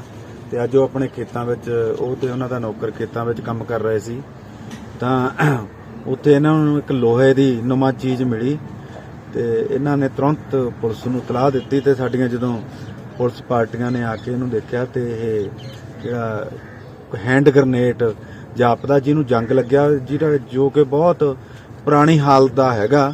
ਤੇ ਇਹਦੇ ਸੰਬੰਧੀ ਅਸੀਂ ਸਾਡੇ ਮਾਨਯੋਗ SSP ਸਾਹਿਬ ਨੂੰ ਇਤਲਾਹ ਦਿੱਤੀ ਗਈ ਹੈ ਤੇ ਜਿਹੜੇ ਗਾਂ ਉੱਪਰ ਟੇਕ ਅਪ ਕਰਕੇ ਬੰਬ ਡਿਸਪੋਜ਼ਲ ਟੀਮਾਂ ਮੰਗਵਾ ਰਹੇ ਹਾਂ ਤੇ ਉਸ ਤੋਂ ਬਾਅਦ ਫਿਰ ਇਹਨੂੰ ਡਿਫਿਊਜ਼ ਕਰਕੇ ਅਗਲੀ ਕਾਰਵਾਈ ਅਮਲ ਵਿੱਚ ਲਿਆਂਦੀ ਜਾਏਗੀ। ਜੀ ਜਸਵਿੰਦਰ ਸਿੰਘ ਜੀ। ਕਿਹੜਾ ਪਿੰਡ ਹੈ ਜੀ? ਧਰਮਕੋਟ ਜੀ। ਇਹ ਭਾਜੀ ਜਿਹੜਾ ਸਮਾਨ ਮਿਲਿਆ, ਕੀ ਮਿਲਿਆ ਤੁਹਾਨੂੰ? ਇਹ ਗ੍ਰਨੇਡ ਹੈ ਜੀ। ਕਿੱਥੋਂ ਮਿਲਿਆ ਸਰ ਤੁਹਾਨੂੰ? ਸਾਨੂੰ ਇੱਥੇ ਕੱਤੇ 'ਚੋਂ ਹੀ ਮਿਲਿਆ ਜੀ। ਤੇ ਫਿਰ ਤੁਸੀਂ ਕਿੱਥੇ ਚੱਕਿਆ? ਤੁਸੀਂ ਆਪ ਚੱਕਿਆ? ਹਾਂਜੀ ਮੈਂ ਆਪ ਚੁੱਕ ਕੇ ਲੈ ਕੇ ਆਇਆ ਜੀ ਇੱਥੋਂ। ਕਿੰਨਾ? ਨਹੀਂ ਸਾਨੂੰ ਇਦਾਂ ਲੱਗਾ ਜੀ ਜਿੱਦਾਂ ਕਿਲੋ 1.5 ਕਿਲੋ ਦਾ ਭਾਰ ਸੀ। ਮੈਂ ਕਿਹਾ ਵੀ ਲੋਹੇ ਦਾ ਇੰਨਾ ਭਾਰ ਨਹੀਂ। ਹਾਂਜੀ। ਤੇ ਉਹ ਭਈਏ ਨੇ ਉੱਥੇ ਨਾਲ ਮੇਰੇ ਸੀਗਾ, ਉਹਨੇ ਰਖੱਤੇ ਰੱਖ ਕੇ ਨਾ ਵੱਟ ਦੇ ਉੱਤੇ ਸਗੋਂ ਕਈ ਪੁੱਠੀ ਮਾਰੀ ਉੱਤੇ। ਉਹਨੂੰ ਮੈਂ ਕਿਹਾ ਨਾ ਮਾਰੇ, ਤੇ ਉਹ ਮੁੜ ਕੇ ਮੈਂ ਚੁੱਕ ਕੇ ਲਿਆ ਕੇ ਇੱਥੇ ਰੱਖਤਾ ਜੀ। ਕਪੂਰਥਲਾ ਦੇ ਗੋਕਲ ਨਗਰ ਪਿੰਡ ਸੈਂਦੇ ਭਲਾਣਾ ਵਿੱਚ ਇੱਕ ਨਵੀਂ ਵਿਆਹੀ ਦੀ ਸ਼ੱਕੀ ਹਾਲਾਤਾਂ ਵਿੱਚ ਮੌਤ ਹੋ ਗਈ। ਮ੍ਰਿਤਕਾ ਦੇ ਪਰਿਵਾਰਕ ਮੈਂਬਰਾਂ ਨੇ ਦੱਸਿਆ ਕਿ ਤਾਨੀਆ ਦਾ ਵਿਆਹ 4 ਮਾਰਚ 2021 ਨੂੰ ਆਕਾਸ਼ਦੀਪ ਨਾਲ ਹੋਇਆ ਸੀ ਤੇ ਸਹੁਰੇ ਪਰਿਵਾਰ ਵਾਲੇ ਅਕਸਰ ਕੁੜੀ ਨੂੰ ਤੰਗ ਪਰੇਸ਼ਾਨ ਕਰਦੇ ਸਨ ਤੇ ਅੱਜ ਇੱਕ ਸਾਜ਼ਿਸ਼ ਤਹਿਤ ਗਲਾ ਘੁੱਟ ਕੇ ਉਸ ਨੂੰ ਮੌਤ ਦੇ ਘਾਟ ਉਤਾਰ ਦਿੱਤਾ। ਬਹਰਾਲ ਪੁਲਿਸ ਨੇ ਕੁੜੀ ਦੇ ਸਹੁਰੇ ਪਤੀ ਸੱਸ ਜੇਠ ਖਿਲਾਫ ਮਾਮਲਾ ਦਰਜ ਕਰ ਲਿਆ ਤੇ ਜਾਂਚ ਕੀਤੀ ਜਾ ਰਹੀ ਹੈ। ਕੱਲ ਹਾਲੇ 7 ਮਹੀਨੇ ਹੋਏ ਆ ਤੇ ਕੱਲ ਮੈਨੂੰ ਫੋਨ ਆਇਆ ਵੀ ਭਾਜੀ ਸਾਡੀ ਕੁੜੀ ਨੇ ਫਾਹਾ ਲੈ ਲਿਆ ਜੀ। ਬਾਅਦ ਜਦੋਂ ਆਣ ਕੇ ਦੇਖਿਆ ਉਹਨੂੰ ਕੁੜੀ ਨੂੰ ਆਪ ਇਹਨਾਂ ਨੇ ਇੱਥੇ ਦੇਖਿਆ ਵੀ ਲੰਮੀ ਪਾਈ ਸੀ ਹੈ ਤੇ ਇੱਕ ਨਿਸ਼ਾਨ ਗਲ ਤੇ ਪੂਰਾ ਇਹਦੇ ਪਿੱਠ ਤੇ ਨੀਲ ਪਏ ਹੋਏ। ਤੁਹਾਨੂੰ ਕੀ ਲੱਗਦਾ ਕਿ ਕੁੜੀ ਦਾ ਕਤਲ ਹੋਇਆ ਵਾ ਜਾਂ ਉਹਨੇ ਆਤਮ ਹੱਤਿਆ ਕੀਤੀ? ਮੇਰੇ ਹਿਸਾਬ ਨਾਲ ਕਤਲ ਕੀਤਾ ਗਿਆ ਉਹਨਾਂ ਜਿੱਦਾਂ ਉਹਨੂੰ ਟੌਰਚਰ ਕਰਦੇ ਸੀਗੇ ਤੇ ਮੇਰੇ ਹਿਸਾਬ ਨਾਲ ਇਹਨਾਂ ਨੇ ਕਤਲ ਕੀਤਾ ਉਹਨਾਂ ਦਾ। ਦੱਸਿਆ ਕਿ ਮੇਰੀ ਜਿਹੜੀ ਪੁੱਤਰੀ ਆ ਤਾਨੀਆ, ਉਹ ਆਕਾਸ਼ ਨਾਂ ਦੇ ਮੁੰਡੇ ਨਾਲ ਜਿਹੜੀ ਆ ਗੋਖਲ ਨਗਰ ਉੱਥੇ ਵਿਆਹੀ ਸੀ, ਜਿਹੜੇ ਕਿ ਆਪਣੇ ਸੱਸ ਸਹੁਰੇ ਜੇਠ ਤੇ ਘਰ ਵਾਲੇ ਤੋਂ ਤੰਗ ਹੋ ਕੇ ਉਹਨੇ ਖੁਦਕੁਸ਼ੀ ਕਰ ਲਈ। ਕੀ ਕਰ ਰਹੀ ਹੈ? ਜਿਸ ਤੇ ਅਸੀਂ ਮੁਕੱਦਮਾ 78 ਜਿਹੜਾ ਦਰਜ ਕਰਕੇ 304(B) ਦਾ ਜਿਹੜਾ ਮੁਕੱਦਮਾ ਦਰਜ ਕਰਕੇ ਉਹਨਾਂ ਦੇ ਖਿਲਾਫ ਅਗਲੀ ਕਾਰਵਾਈ ਜਿਹੜੀ ਆਰੰਭ ਕੀਤੀ। ਕਿੰਨੇ ਵਿਅਕਤੀਆਂ ਖਿਲਾਫ ਮਾਮਲਾ ਦਰਜ ਕੀਤਾ? ਇਹ ਜਿਹੜਾ ਆ ਟੋਟਲ 4 ਵਿਅਕਤੀਆਂ ਦੇ ਖਿਲਾਫ ਜਿਹੜਾ ਮੁਕੱਦਮਾ ਦਰਜ ਕੀਤਾ ਹੈ, ਸੱਸ ਤੇ ਸਹੁਰਾ, ਜੇਠ ਤੇ ਉਹਦੇ ਪਤੀ ਦੇ। ਅੰਮ੍ਰਿਤਸਰ ਦੇ ਥਾਣਾ ਮਕਬੂਲਪੁਰਾ ਵਿੱਚ ਹਾਈਟੈਕ ਡਰਾਮਾ ਦੇਖਣ ਨੂੰ ਮਿਲਿਆ ਜਦੋਂ ਅੰਮ੍ਰਿਤ ਨਾਮ ਦੀ ਲੜਕੀ ਨੇ ਤੇਜਵੀਰ ਗਿੱਲ ਨਾਮ ਦੇ ਇੱਕ ਸ਼ਖਸ ਤੇ ਦੋਸ਼ ਲਗਾਏ। ਕੁੜੀ ਨੇ ਕਿਹਾ ਕਿ ਪਿਛਲੇ 9 ਸਾਲਾਂ ਤੋਂ ਪ੍ਰੇਮ ਸੰਬੰਧ ਹਨ ਤੇ ਵਿਆਹ ਦਾ ਝਾਂਸਾ ਦੇ ਕੇ ਇਸਤੇਮਾਲ ਕਰਦਾ ਆ ਰਿਹਾ, ਪਰ ਪੁਲਿਸ ਕੋਈ ਕਾਰਵਾਈ ਨਹੀਂ ਕਰ ਰਹੀ। ਅੱਜ ਰੋਸ ਵਿੱਚ ਕੁੜੀ ਨੇ ਥਾਣੇ ਦੇ ਬਾਹਰ ਹੰਗਾਮਾ ਕੀਤਾ ਤੇ ਇਨਸਾਫ ਦੀ ਮੰਗ ਕੀਤੀ। ਹਾਂਜੀ, ਕੀ ਨਾਮ ਹੈ ਜੀ? सर अमृता नाम है मेरा, अमृतसर दी रहने वाली है मैं। ਮਾਮਲਾ ਹੋਇਆ? सर मामला ये कि तेजवीर सिंह गिल नाम ਦਾ ਲੜਕਾ ਹੈ ਕੱਕੜ ਪਿੰਡ ਦਾ, ਮੇਰੇ ਨਾਲ 9 ਸਾਲ ਤੋਂ ਰਿਲੇਸ਼ਨ ਵਿੱਚ ਹੈਗਾ ਤੇ ਪਰਸੋਂ ਮੈਨੂੰ ਸਡਨਲੀ ਪਤਾ ਲੱਗਾ ਹੈ ਕਿ ਉਹਨੇ ਆਪਣਾ ਮੈਰਿਜ ਫਿਕਸ ਕਰ ਲਈ ਹੈ, ਸਗਨ ਉਹਨੂੰ ਲੱਗ ਗਿਆ ਹੋਇਆ ਤੇ ਅੱਜ ਬਰਾਤ 'ਚ। ਸਰ ਮੈਂ ਕੱਲ੍ਹ ਦੀ ਧੱਕੇ ਖਾ ਰਹੀ ਹਾਂ ਥਾਣਿਆਂ 'ਚ, ਹਰ ਜਗ੍ਹਾ ਤੇ ਮੇਰੀ ਕੋਈ ਸੁਣਵਾਈ ਨਹੀਂ ਕਰ ਰਹੇ, ਕੋਈ SHO, ਕੋਈ ਚੌਂਕੀ ਇੰਚਾਰਜ, ਕੋਈ ਨਹੀਂ। ਸਾਰਿਆਂ ਨੇ ਪੈਸੇ ਖਾ ਲਏ, ਚੁੱਪ ਕਰਕੇ ਬਹਿ ਗਏ, ਮੁੰਡੇ ਨੂੰ ਪੇਸ਼ ਕਰ ਹੀ ਨਹੀਂ ਰਹੇ। ਮੁੰਡਾ ਕਿੱਥੇ? ਸਰ ਮੈਂ YouTube ਤੇ ਉਹਦੀ ਵੀਡੀਓ ਦੇਖੀ ਸੀ ਸਗਨ ਦੀ, ਜਿਹੜੀ ਕਿ ਇਹਨਾਂ ਨੇ ਹੁਣ ਡਿਲੀਟ ਕਰਵਾ ਦਿੱਤੀ ਹੈ। ਮੈਂ ਉੱਥੋਂ ਮੈਨੂੰ ਪਤਾ ਲੱਗਾ ਕਿ ਇਸ ਮੁੰਡੇ ਦੀ ਮੈਰਿਜ ਹੈ ਤੇ ਮੈਂ ਸਵੇਰ ਦੀ ਸਰ ਇੱਥੇ ਚੌਂਕੀ ਆ ਕੇ ਬੈਠੀ ਸੀ, ਉਡੀਕ ਕਰ ਰਹੇ ਮੁੰਡੇ ਨੂੰ ਲਿਆਓਗੇ, ਬਟ ਕੋਈ ਨਹੀਂ ਲਿਆਇਆ, ਨਾ ਕੋਈ ਸੁਣਵਾਈ ਕਰ ਰਿਹਾ। ਸਰ ਚਾਂਸ ਸਰ ਮੈਨੂੰ ਇਹ ਦਿੱਤਾ ਗਿਆ ਕਿ ਮੈਂ ਤੇਰੇ ਨਾਲ ਹੀ ਵਿਆਹ ਕਰਾਉਂਗਾ, ਤੂੰ ਕਿਤੇ ਹੋਰ ਨਹੀਂ ਜਾਣਾ। ਤੇ ਹੁਣ ਕੀ ਮੰਗ ਕੀ ਕਰਦੇ? ਸਰ ਮੇਰੀ ਮੰਗ ਇਹ ਹੈ, ਇਹ ਵਿਆਹ ਰੁਕਾਇਆ ਜਾਵੇ ਤੇ ਮੇਰੇ ਨਾਲ ਇਨਸਾਫ ਕੀਤਾ ਜਾਵੇ ਸਰ, ਬਸ। ਜੇ ਤੁਹਾਡੀ ਇਨਸਾਫ ਨਹੀਂ ਮਿਲਦਾ, ਰਾਜਨੀਤੀ ਕੀ ਹੋਵੇਗੀ, ਕੀ ਕਦਮ ਹੋਵੇਗਾ ਤੁਹਾਡਾ ਜੀ? ਮੈਂ ਸਰ ਉਹਦੇ ਖਿਲਾਫ ਸਖਤ ਤੋਂ ਸਖਤ ਫਿਰ ਕਾਰਵਾਈ ਕਰਨਾ ਚਾਹੂੰਗੀ। ਮੈਂ ਉਸ ਮੁੰਡੇ ਨੂੰ ਸਜ਼ਾ ਦਿਵਾਉਣਾ ਚਾਹੂੰਗੀ ਸਰ, ਉਹ ਕਿਸੇ ਹੋਰ ਧੀ ਭੈਣ ਦੀ ਜ਼ਿੰਦਗੀ ਵੀ ਖਰਾਬ ਕਰਨ ਜਾ ਰਿਹਾ ਹੈ। ਲੱਗਦਾ ਕਿ ਹੋਰ ਵੀ ਕੀਤਾ ਹੋਵੇਗਾ ਇਦਾਂ ਕਿ ਫਰਾਡ ਹੋਣੇ ਵਗੈਰਾ? ਸਰ ਮੈਂ ਇਹਨਾਂ ਤਾਂ ਨਹੀਂ ਮੈਂ ਕਹਿ ਸਕਦੀ, ਪਰ ਇਸ ਵਕਤ ਮੇਰੇ ਨਾਲ ਹੋਇਆ, ਮੈਨੂੰ ਆਪਣਾ ਪਤਾ ਸਰ। ਮੇਰੀ ਇਹੀ ਮੰਗ ਹੈ ਕਿ ਉਹਦਾ ਵਿਆਹ ਰਖਾਇਆ ਜਾਵੇ ਤੇ ਉਹਦੇ ਖਿਲਾਫ ਸਖਤ ਤੋਂ ਸਖਤ ਕਾਰਵਾਈ ਕੀਤੀ ਜਾਵੇ। ਕਿਹੜੇ ਪਿੰਡ ਦਾ ਰਹਿਣ ਵਾਲਾ? ਕੱਕੜ ਪਿੰਡ ਦਾ ਰਹਿਣ ਵਾਲਾ ਸਰ। ਕੀ ਨਾਮ ਹੈ ਜੀ, ਕਿੱਥੋਂ ਦੇ ਰਹਿਣ ਵਾਲੇ? ਬਲਵਿੰਦਰ ਕੌਰ। ਕਿੱਥੋਂ ਦੇ ਰਹਿਣ ਵਾਲੇ? ਨਿਊ ਅੰਮ੍ਰਿਤਸਰ ਦੇ। ਅੱਜ ਕੀ ਗੱਲ ਹੋਈ ਜੀ? ਗੱਲ ਹੋਈ ਜੀ 6-7 ਸਾਲ ਤੋਂ ਮੇਰੀ ਬੇਟੀ ਨੂੰ ਬਹੁਤ ਗੁੰਮਰਾਹ ਕਰ ਰਿਹਾ ਕਿ ਮੈਂ ਮੈਰਿਜ ਕਰਨੀ ਆ, ਤੇਰੇ ਨਾਲ ਹੀ ਕਰਨੀ ਆ, ਤੂੰ ਕਿਤੇ ਹੋਰ ਮੈਰਿਜ ਨਹੀਂ ਕਰੇਂਗੀ।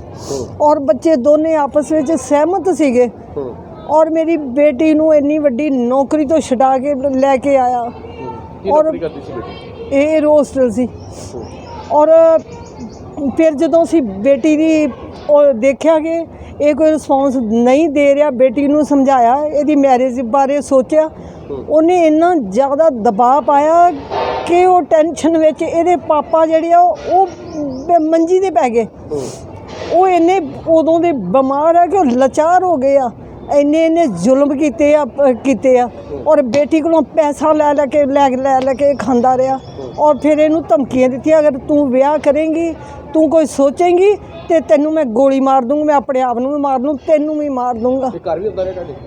ਹਾਂਜੀ। ਕਿੰਨੇ ਚਿਰ ਤੋਂ? ਇਹ 6-7 ਸਾਲ ਹੋ ਗਏ ਆ। ਤੇ ਹੁਣ ਕੀ ਗੱਲ ਹੋਈ ਹੈ? ਹੁਣ ਬੇਟੀ ਨੂੰ ਅਜੇ ਤਾਂ 10 ਦਿਨ ਪਹਿਲਾਂ ਮਿਲ ਕੇ ਗਿਆ ਕਿ ਉਹ ਕਹਿੰਦੀ ਮੇਰੇ ਪਾਪਾ ਬਹੁਤ ਬਿਮਾਰ ਹੈ, ਤੂੰ ਮੈਨੂੰ ਜਵਾਬ ਦੇ ਕੋਈ।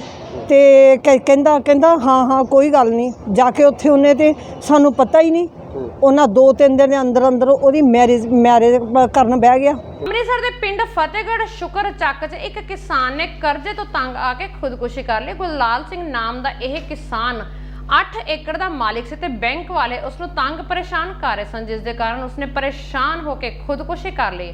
ਮ੍ਰਿਤਕ ਕਿਸਾਨ ਦੇ 2 ਬੱਚੇ ਸਨ ਤੇ ਪਹਿਲਾਂ ਵੀ ਇਸਨੇ ਜ਼ਮੀਨ ਵੇਚ ਕੇ ਕਰਜ਼ਾ ਉਤਾਰਿਆ ਸੀ, ਪਰ ਹੁਣ ਬੈਂਕ ਵਾਲਿਆਂ ਦੇ ਪਾਏ ਵਾਧੂ ਬੋਝ ਕਾਰਨ ਇਸਨੇ ਆਤਮ ਹੱਤਿਆ ਕਰ ਲਈ।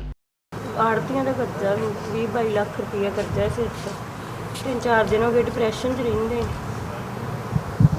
ਤੇ ਕੀ ਕਹਿੰਦੇ ਸੀ ਤੁਹਾਨੂੰ? ਮੇਰੇ ਨਾਲ ਨਹੀਂ ਕੋਈ ਵੀ ਗੱਲ ਕੀਤੀ, ਇਹੋ ਹੀ ਕਹਿੰਦੇ ਵੀ ਬੈਂਕ 'ਚੋਂ ਫੋਨ ਆਉਂਦਾ, ਜਦੋਂ ਉਦੋਂ ਦੱਸ ਦਿੰਦੇ ਸੀਗੇ ਤੇ ਉੱਦਾਂ ਚੁੱਪ ਕੀਤੇ ਰਹਿਣਾ, ਕੋਈ ਗੱਲ ਨਾ ਕਰਨੀ। ਕਿੰਨੀ ਜ਼ਮੀਨ ਸੀ ਤੁਹਾਡੀ? ਇਹਨਾਂ ਦੀ 4 ਕਿੱਲੇ ਜ਼ਮੀਨ ਹੈ।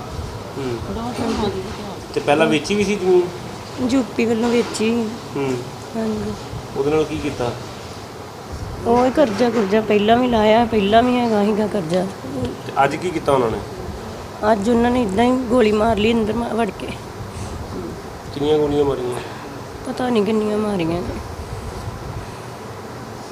ਤੁਹਾਡੇ ਨਾਲ ਕੋਈ ਗੱਲਬਾਤ ਕਰਦੇ ਸੀ? ਨਹੀਂ, ਕੋਈ ਨਹੀਂ ਕੀਤੀ। 3-4 ਦਿਨ ਹੋ ਗਏ ਕੋਈ ਗੱਲ ਨਹੀਂ ਕੀਤੀ। ਇਹੋ ਜਾਂਦੇ ਕਿ ਬੈਂਕ 'ਚੋਂ ਫੋਨ ਆਉਣ ਡਿਆ, ਬੈਂਕ ਵਾਲਿਆਂ ਦਾ ਆਉਂਦਾ ਹੀ ਫੋਨ। ਹਾਂਜੀ। ਕੀ ਹੈ, ਕੀ ਕਹਿਣਾ ਚਾਹੁੰਦੇ ਹੋ, ਕੀ ਹੈ? ਨਾਮ ਯੁਵਰਾਜ ਸਿੰਘ। ਇੱਦਾਂ ਹੀ ਪੈਸੇ ਪੂਏ ਨੂੰ ਬੈਂਕ ਬੁੰਕ ਵਾਲੇ ਤੰਗ ਕਰਦੇ ਸੀ ਉਹਦੇ ਫੋਨ ਕਰਕੇ। ਪਤਾ ਨਹੀਂ ਲੱਗਾ ਗੋਲੀ ਮਾਰ ਲਈ। ਤੁਹਾਡੇ ਨਾਲ ਕੋਈ ਗੱਲ ਹੋਈ ਸੀ? ਮੈਂ ਤੇ ਅੱਜ ਤੇ ਸਵੇਰੇ ਤੇ ਕੋਈ ਗੱਲ ਨਹੀਂ ਸੀ, ਅੱਜ ਤੇ ਕੋਈ ਗੱਲ ਹੀ ਨਹੀਂ ਸਵੇਰੇ। ਉਹਦਾ ਅੱਗੋਂ ਪਿੱਛੋਂ ਕਿਤੇ ਕਰਦੇ ਹੁੰਦੇ ਸੀ ਗੱਲ। ਥਾਣਾ ਰਾਮਾ ਮੰਡੀ ਅਧੀਨ ਪੈਂਦੇ ਇਲਾਕੇ ਵਿੱਚ 3 ਸਾਲਾ ਮਾਸੂਮ ਬੱਚੀ ਨਾਲ ਜਬਰ ਜਨਾਹ ਕਰਨ ਦਾ ਮਾਮਲਾ ਸਾਹਮਣੇ ਆਇਆ। ਪੀੜਿਤ ਬੱਚੀ ਨੂੰ ਉਸਦੀ ਮਾਂ ਵੱਲੋਂ ਹਸਪਤਾਲ ਦਾਖਲ ਕਰਵਾਇਆ ਗਿਆ। ਮਾਂ ਦਾ ਕਹਿਣਾ ਕਿ ਉਸ ਦੀ ਬੱਚੀ ਨੂੰ ਕਈ ਦਿਨਾਂ ਤੋਂ ਸੱਟਾਂ ਲੱਗ ਰਹੀਆਂ ਸਨ, ਜਿਸ ਨੂੰ ਵੇਖਣ ਤੋਂ ਬਾਅਦ ਸ਼ੱਕ ਹੋਇਆ ਕਿ ਉਸ ਨਾਲ ਜਬਰ ਜਨਾਹ ਹੋਇਆ। ਬੱਚੀ ਦੀ ਮੈਡੀਕਲ ਜਾਂਚ ਕਰਵਾਉਣ ਤੇ ਪਤਾ ਚੱਲਿਆ ਕਿ ਇਸ ਨਾਲ ਗਲਤ ਹਰਕਤ ਕੀਤੀ ਗਈ। ਇੰਸਪੈਕਟਰ ਨਵਦੀਪ ਸਿੰਘ ਦਾ ਕਹਿਣਾ ਕਿ ਇਸ ਮਾਮਲੇ ਦੀ ਡੂੰਘਾਈ ਨਾਲ ਜਾਂਚ ਕਰਵਾਈ ਜਾ ਰਹੀ ਹੈ। ਸਟੇਟਮੈਂਟ ਲਈ ਤੇ ਉਹਦੀ ਮਦਰ ਨੇ ਜਿਹੜੀ ਸਟੇਟਮੈਂਟ ਦਿੱਤੀ ਹੈ ਉਹਦੇ ਅਕੋਰਡਿੰਗਲੀ ਅਸੀਂ ਐਫਆਈਆਰ ਰਜਿਸਟਰ ਕੀਤੀ ਹੈ ਤੇ ਜਿਹਦੇ ਵਿੱਚ ਅਸੀਂ ਪਹਿਲਾਂ ਤਾਂ ਐਫਓ 376 ਤੇ ਆ ਜਿਹੜਾ ਪੋਕਸੋ ਐਕਟ ਦੇ ਤਹਿਤ ਮੁਕੱਦਮਾ ਦਰਜ ਕੀਤਾ ਹੈ 354 A 511 78 ਪੋਕਸੋ ਐਕਟ ਦੇ ਤਹਿਤ ਦਰਜ ਕੀਤਾ ਹੈ।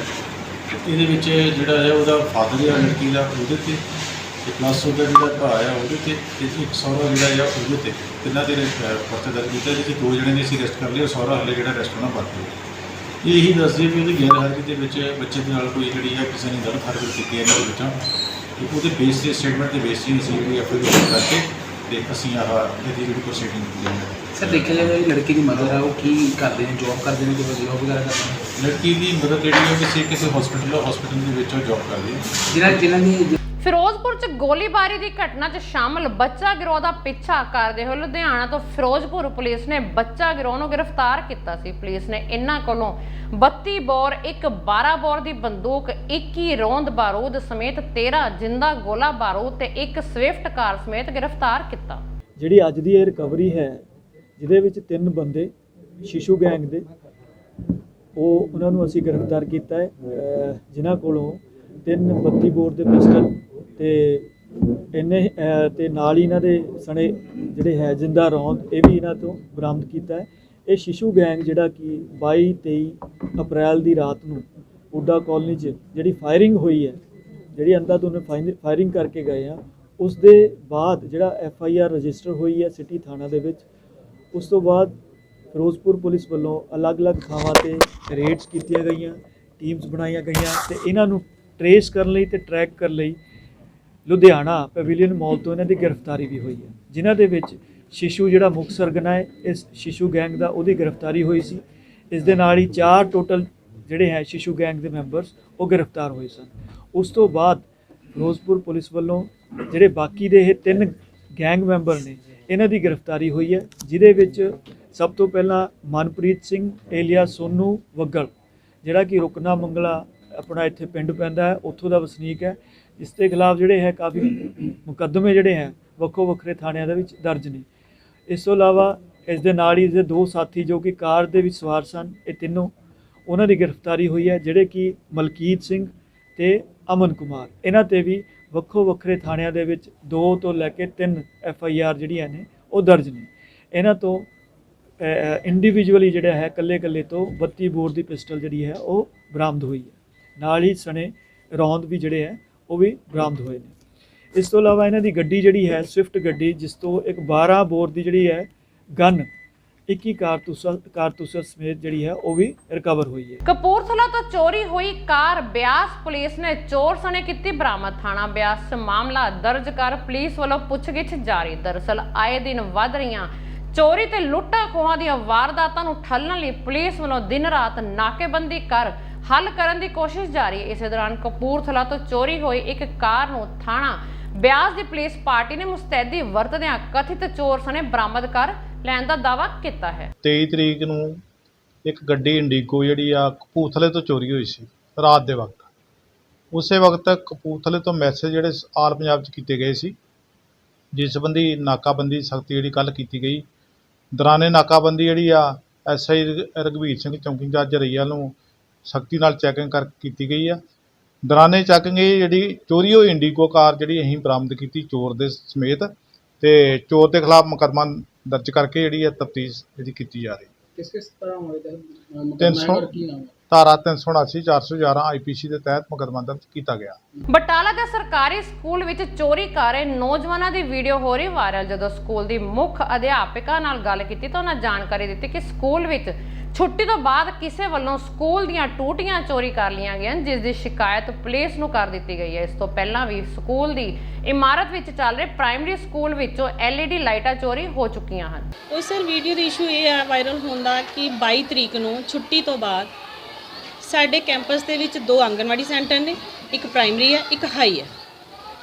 ਉਹਦੇ ਵਿੱਚ 6 ਟੂਟੀਆਂ ਸਾਡੀਆਂ ਪ੍ਰਾਇਮਰੀ ਸਕੂਲ ਦੀਆਂ ਗੈਪ ਹੋਈਆਂ ਤੇ 4 ਟੂਟੀਆਂ ਸਾਡੀਆਂ ਹਾਈ ਸਕੂਲ ਦੀਆਂ।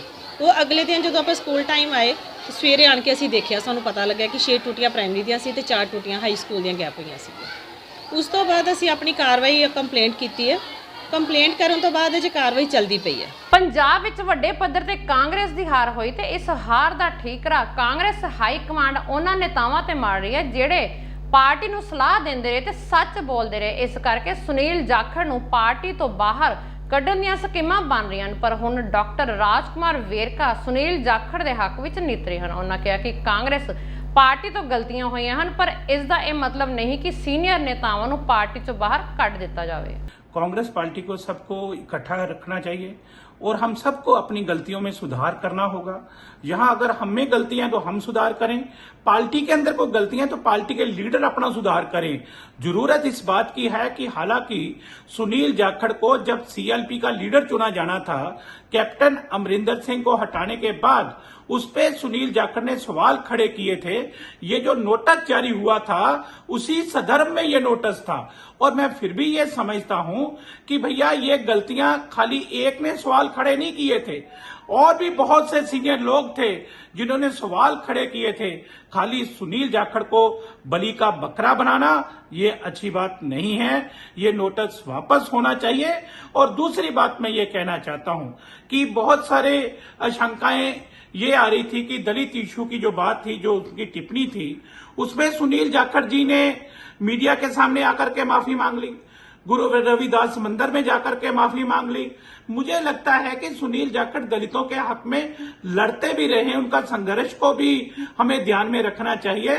मैं समझता हूं कि कांग्रेस हाईकमान को ये नोटिस वापस लेना चाहिए और अपने ਮੁਕਤਸਰ ਸਾਹਿਬ ਦੇ ਅਬੋਹਰ ਰੋਡ ਬਾਈਪਾਸ ਤੇ ਸਵਿਫਟ ਕਾਰ ਤੇ ਆਏ ਨੌਜਵਾਨਾਂ ਨੇ ਗੋਲੀਆਂ ਚਲਾਈਆਂ। ਇਸ ਦੌਰਾਨ ਸ਼੍ਰੀ ਮੁਕਤਸਰ ਸਾਹਿਬ ਵਾਸੀ ਇੱਕ ਨੌਜਵਾਨ ਦੇ 2 ਗੋਲੀਆਂ ਵੱਜੀਆਂ ਜੋ ਕਿ ਇੱਕ ਨਿੱਜੀ ਹਸਪਤਾਲ ਵਿਖੇ ਇਲਾਜ ਅਧੀਨ ਹੈ। ਜ਼ਖਮੀ ਨੌਜਵਾਨ ਅਨੁਸਾਰ ਉਹ ਇੱਕ ਨੌਜਵਾਨ ਨੂੰ ਕਾਰ ਸਵਾਰਾਂ ਚੋਂ ਜਾਣਦਾ ਹੈ। ਉਧਰ ਪੁਲਿਸ ਨੇ ਇਸ ਸੰਬੰਧੀ ਮਾਮਲਾ ਦਰਜ ਕਰ ਜਾਂਚ ਸ਼ੁਰੂ ਕਰ ਦਿੱਤੀ।